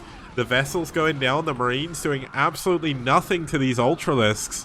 I mean, the Ultras slowly breaking forward. The Ultras are slowly dying, but so is every single unit that Terra has. And Avi could go with a massive upset here. Wow, this is crazy. Avi is doing such a good job. That hidden base paying off dividends. But even then, I just don't understand why Terra didn't scout. Yeah, I mean, look, besides seeing the, like, nobody goes 2 base ultras. I mean, if you do, you don't have these 2 base ultras, you know? And I think maybe by now he's, like, you know, figured it out. It's like, surprise. But, like, you can't fault him for going for those attacks. They should have worked. They just, you know, unfortunately, we're working with improper or incomplete information. So, I mean, Terra's on 3 bases, or he's about to be on 3 bases, okay? And so he's not like he's out of the game just yet, but I think he might have thrown away a little bit too much and made this 3rd base a lot more difficult to hold on to. Yeah, now, Mind taking those Ultras, doing a little bit of extra damage. There's pretty much all Ultras in terms of attacking units here for Avi, which is kind of funny. BC's going to be heading on over. This is going to force a lot of gas that Terra doesn't think Avi must have into Scourge, which is definitely not what you want to be building as Avi, but it doesn't really matter too much. You can already see Avi is really well versed against this, like going immediately into triple Spore. One of the BCs going down immediately, and this is a 4 gas Zerg. Like, he's still not minding out his main gases. And guess what? Avi can just take the top right next. And that's exactly what he's going to do. This is going to be a 6-7 gas Zerg with the 12 base coming up as well. I can't believe those battle cruisers were dealt with so efficiently. He gets the last 1 HP snipe with a Oh my spore. goodness. So beautiful. The mind drag on the vultures as well. Killing all the vultures behind this. Oh man, this is just so many Ultras, so many Marines, but they still don't have +3 attack. They are going to get a brilliant engagement here though, so that's definitely the win that Terra needs in this match so far. But I just... like, he's still not Avi scammed. is trying to not win this game, so let's see how well he's able to do that. I mean, he's just throwing away Infinity Ultras, and eventually... that will not work, because the Terran player does still have 3 bases. The only problem is, like, I think... We haven't seen a Defiler out, have we? Yeah, I was about to say, I think Avi's playing the no Defiler challenge, because there's no Defiler mount. It's 18 like, minutes literally into the game. A Defiler there, and like, yeah, you know, what are you gonna do? It's nothing but bio. I mean, there's like a couple of science vessels, but he scourges them all the time. So we're gonna drop the main now. and see how well that works. Now, one way to throw is by moving all of your units out in the middle of the map so that they are vulnerable and die to everything. So Terra is going to realize the folly of his ways and run back home. Big double drop in the main, stimming down the extractor. Nice. Scourge coming through. Can he protect the dropships? He does. That double drop's going to deal crazy damage. Abby running into double D-matrixed Marines with his ultras in the middle. And they do have +3 armor, so they're actually a lot tankier than you'd expect. Yeah, but we never had the +5 for the armor on the ultras ever finish. Yeah, that just died, so it looks like Ultra's going to clean up the units in the main. Terra still hasn't seen the bottom right or the top right-hand bases. I keep checking his vision. Now Terra is going to try and expand to the 6 o'clock base, so this game is still going. And there's still a lot of money left on this map for both of our players here. This has been quite Terra's going to expand to 6 o'clock, which is crazy. Well, he needs that. He needs another gas. Like, his gas in his main, his double gas, one of them is depleted. Finally, Terra sees. He doesn't see the bottom right, though. He checks the natural, but not the main. He sees that Abby has taken the top right and the 12, but he still doesn't know about the hidden base. This is the stupidest thing I've ever seen. What, like he's just playing hard mode, and now I mean he has no units, so he's gonna lose here. But this is so tragic because he should have. I mean, oh my god, the Irradiated Ultra in the mineral line. This is the Zerg Eraser trick here, doing so much damage. Oh my god. Yeah, this is Zerg Eraser. That's so stupid. He just kills every SCV. Yeah, now there's one Ultra for every Marine, so unfortunately Terra loses here, but that's so crazy. GG. The no scan challenge. Too powerful for Terror. That is certainly not the result I would expect in this series. I mean, I appreciate ReV, but NaS are so unbelievably strong. And you know what? That's it.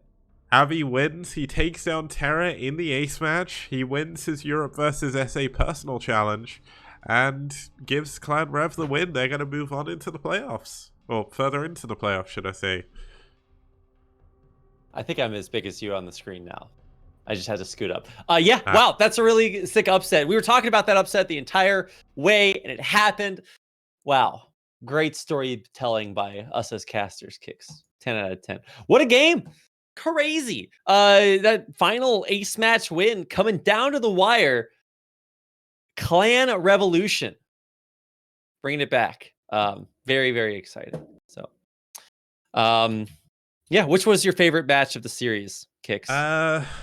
We have seen many, many long games, but I think Terra versus Medina was a little bit... I would say Indy versus Dragon, just because we got a ridiculous upset.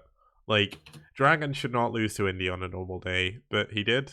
Indy played so unbelievably well, did so much damage, and he took down Dragon on Carthage. So, one thing I do want to bring up, this is a little bit unfortunate, but unfortunately, earlier on when I got kind of broken in the middle of a cast, it's because essentially NaS, Dragon messaged me saying NaS are disbanding. So NaS will not be moving on to Season 3. He's not going to run NaS anymore. They're all going to go their separate ways. Some of the players may end up on different teams, but some of them are retiring. So that was NaS's final like professional game as a team. So Abby killed NaS. So that's it. Abby wins over NA. He's done it. EU versus EU more than NA. I don't know what else to say. But yeah, that's it for NaS. NaS are done. A little bit unfortunate, but ReV are going to move forward in the tournament. And you know what? I think when you look at the games this series, definitely the deserving team won. And given the fact that NaS are disbanding as well, it kind of feels better for ReV knowing that they're not. And they're moving forward. So definitely a great series.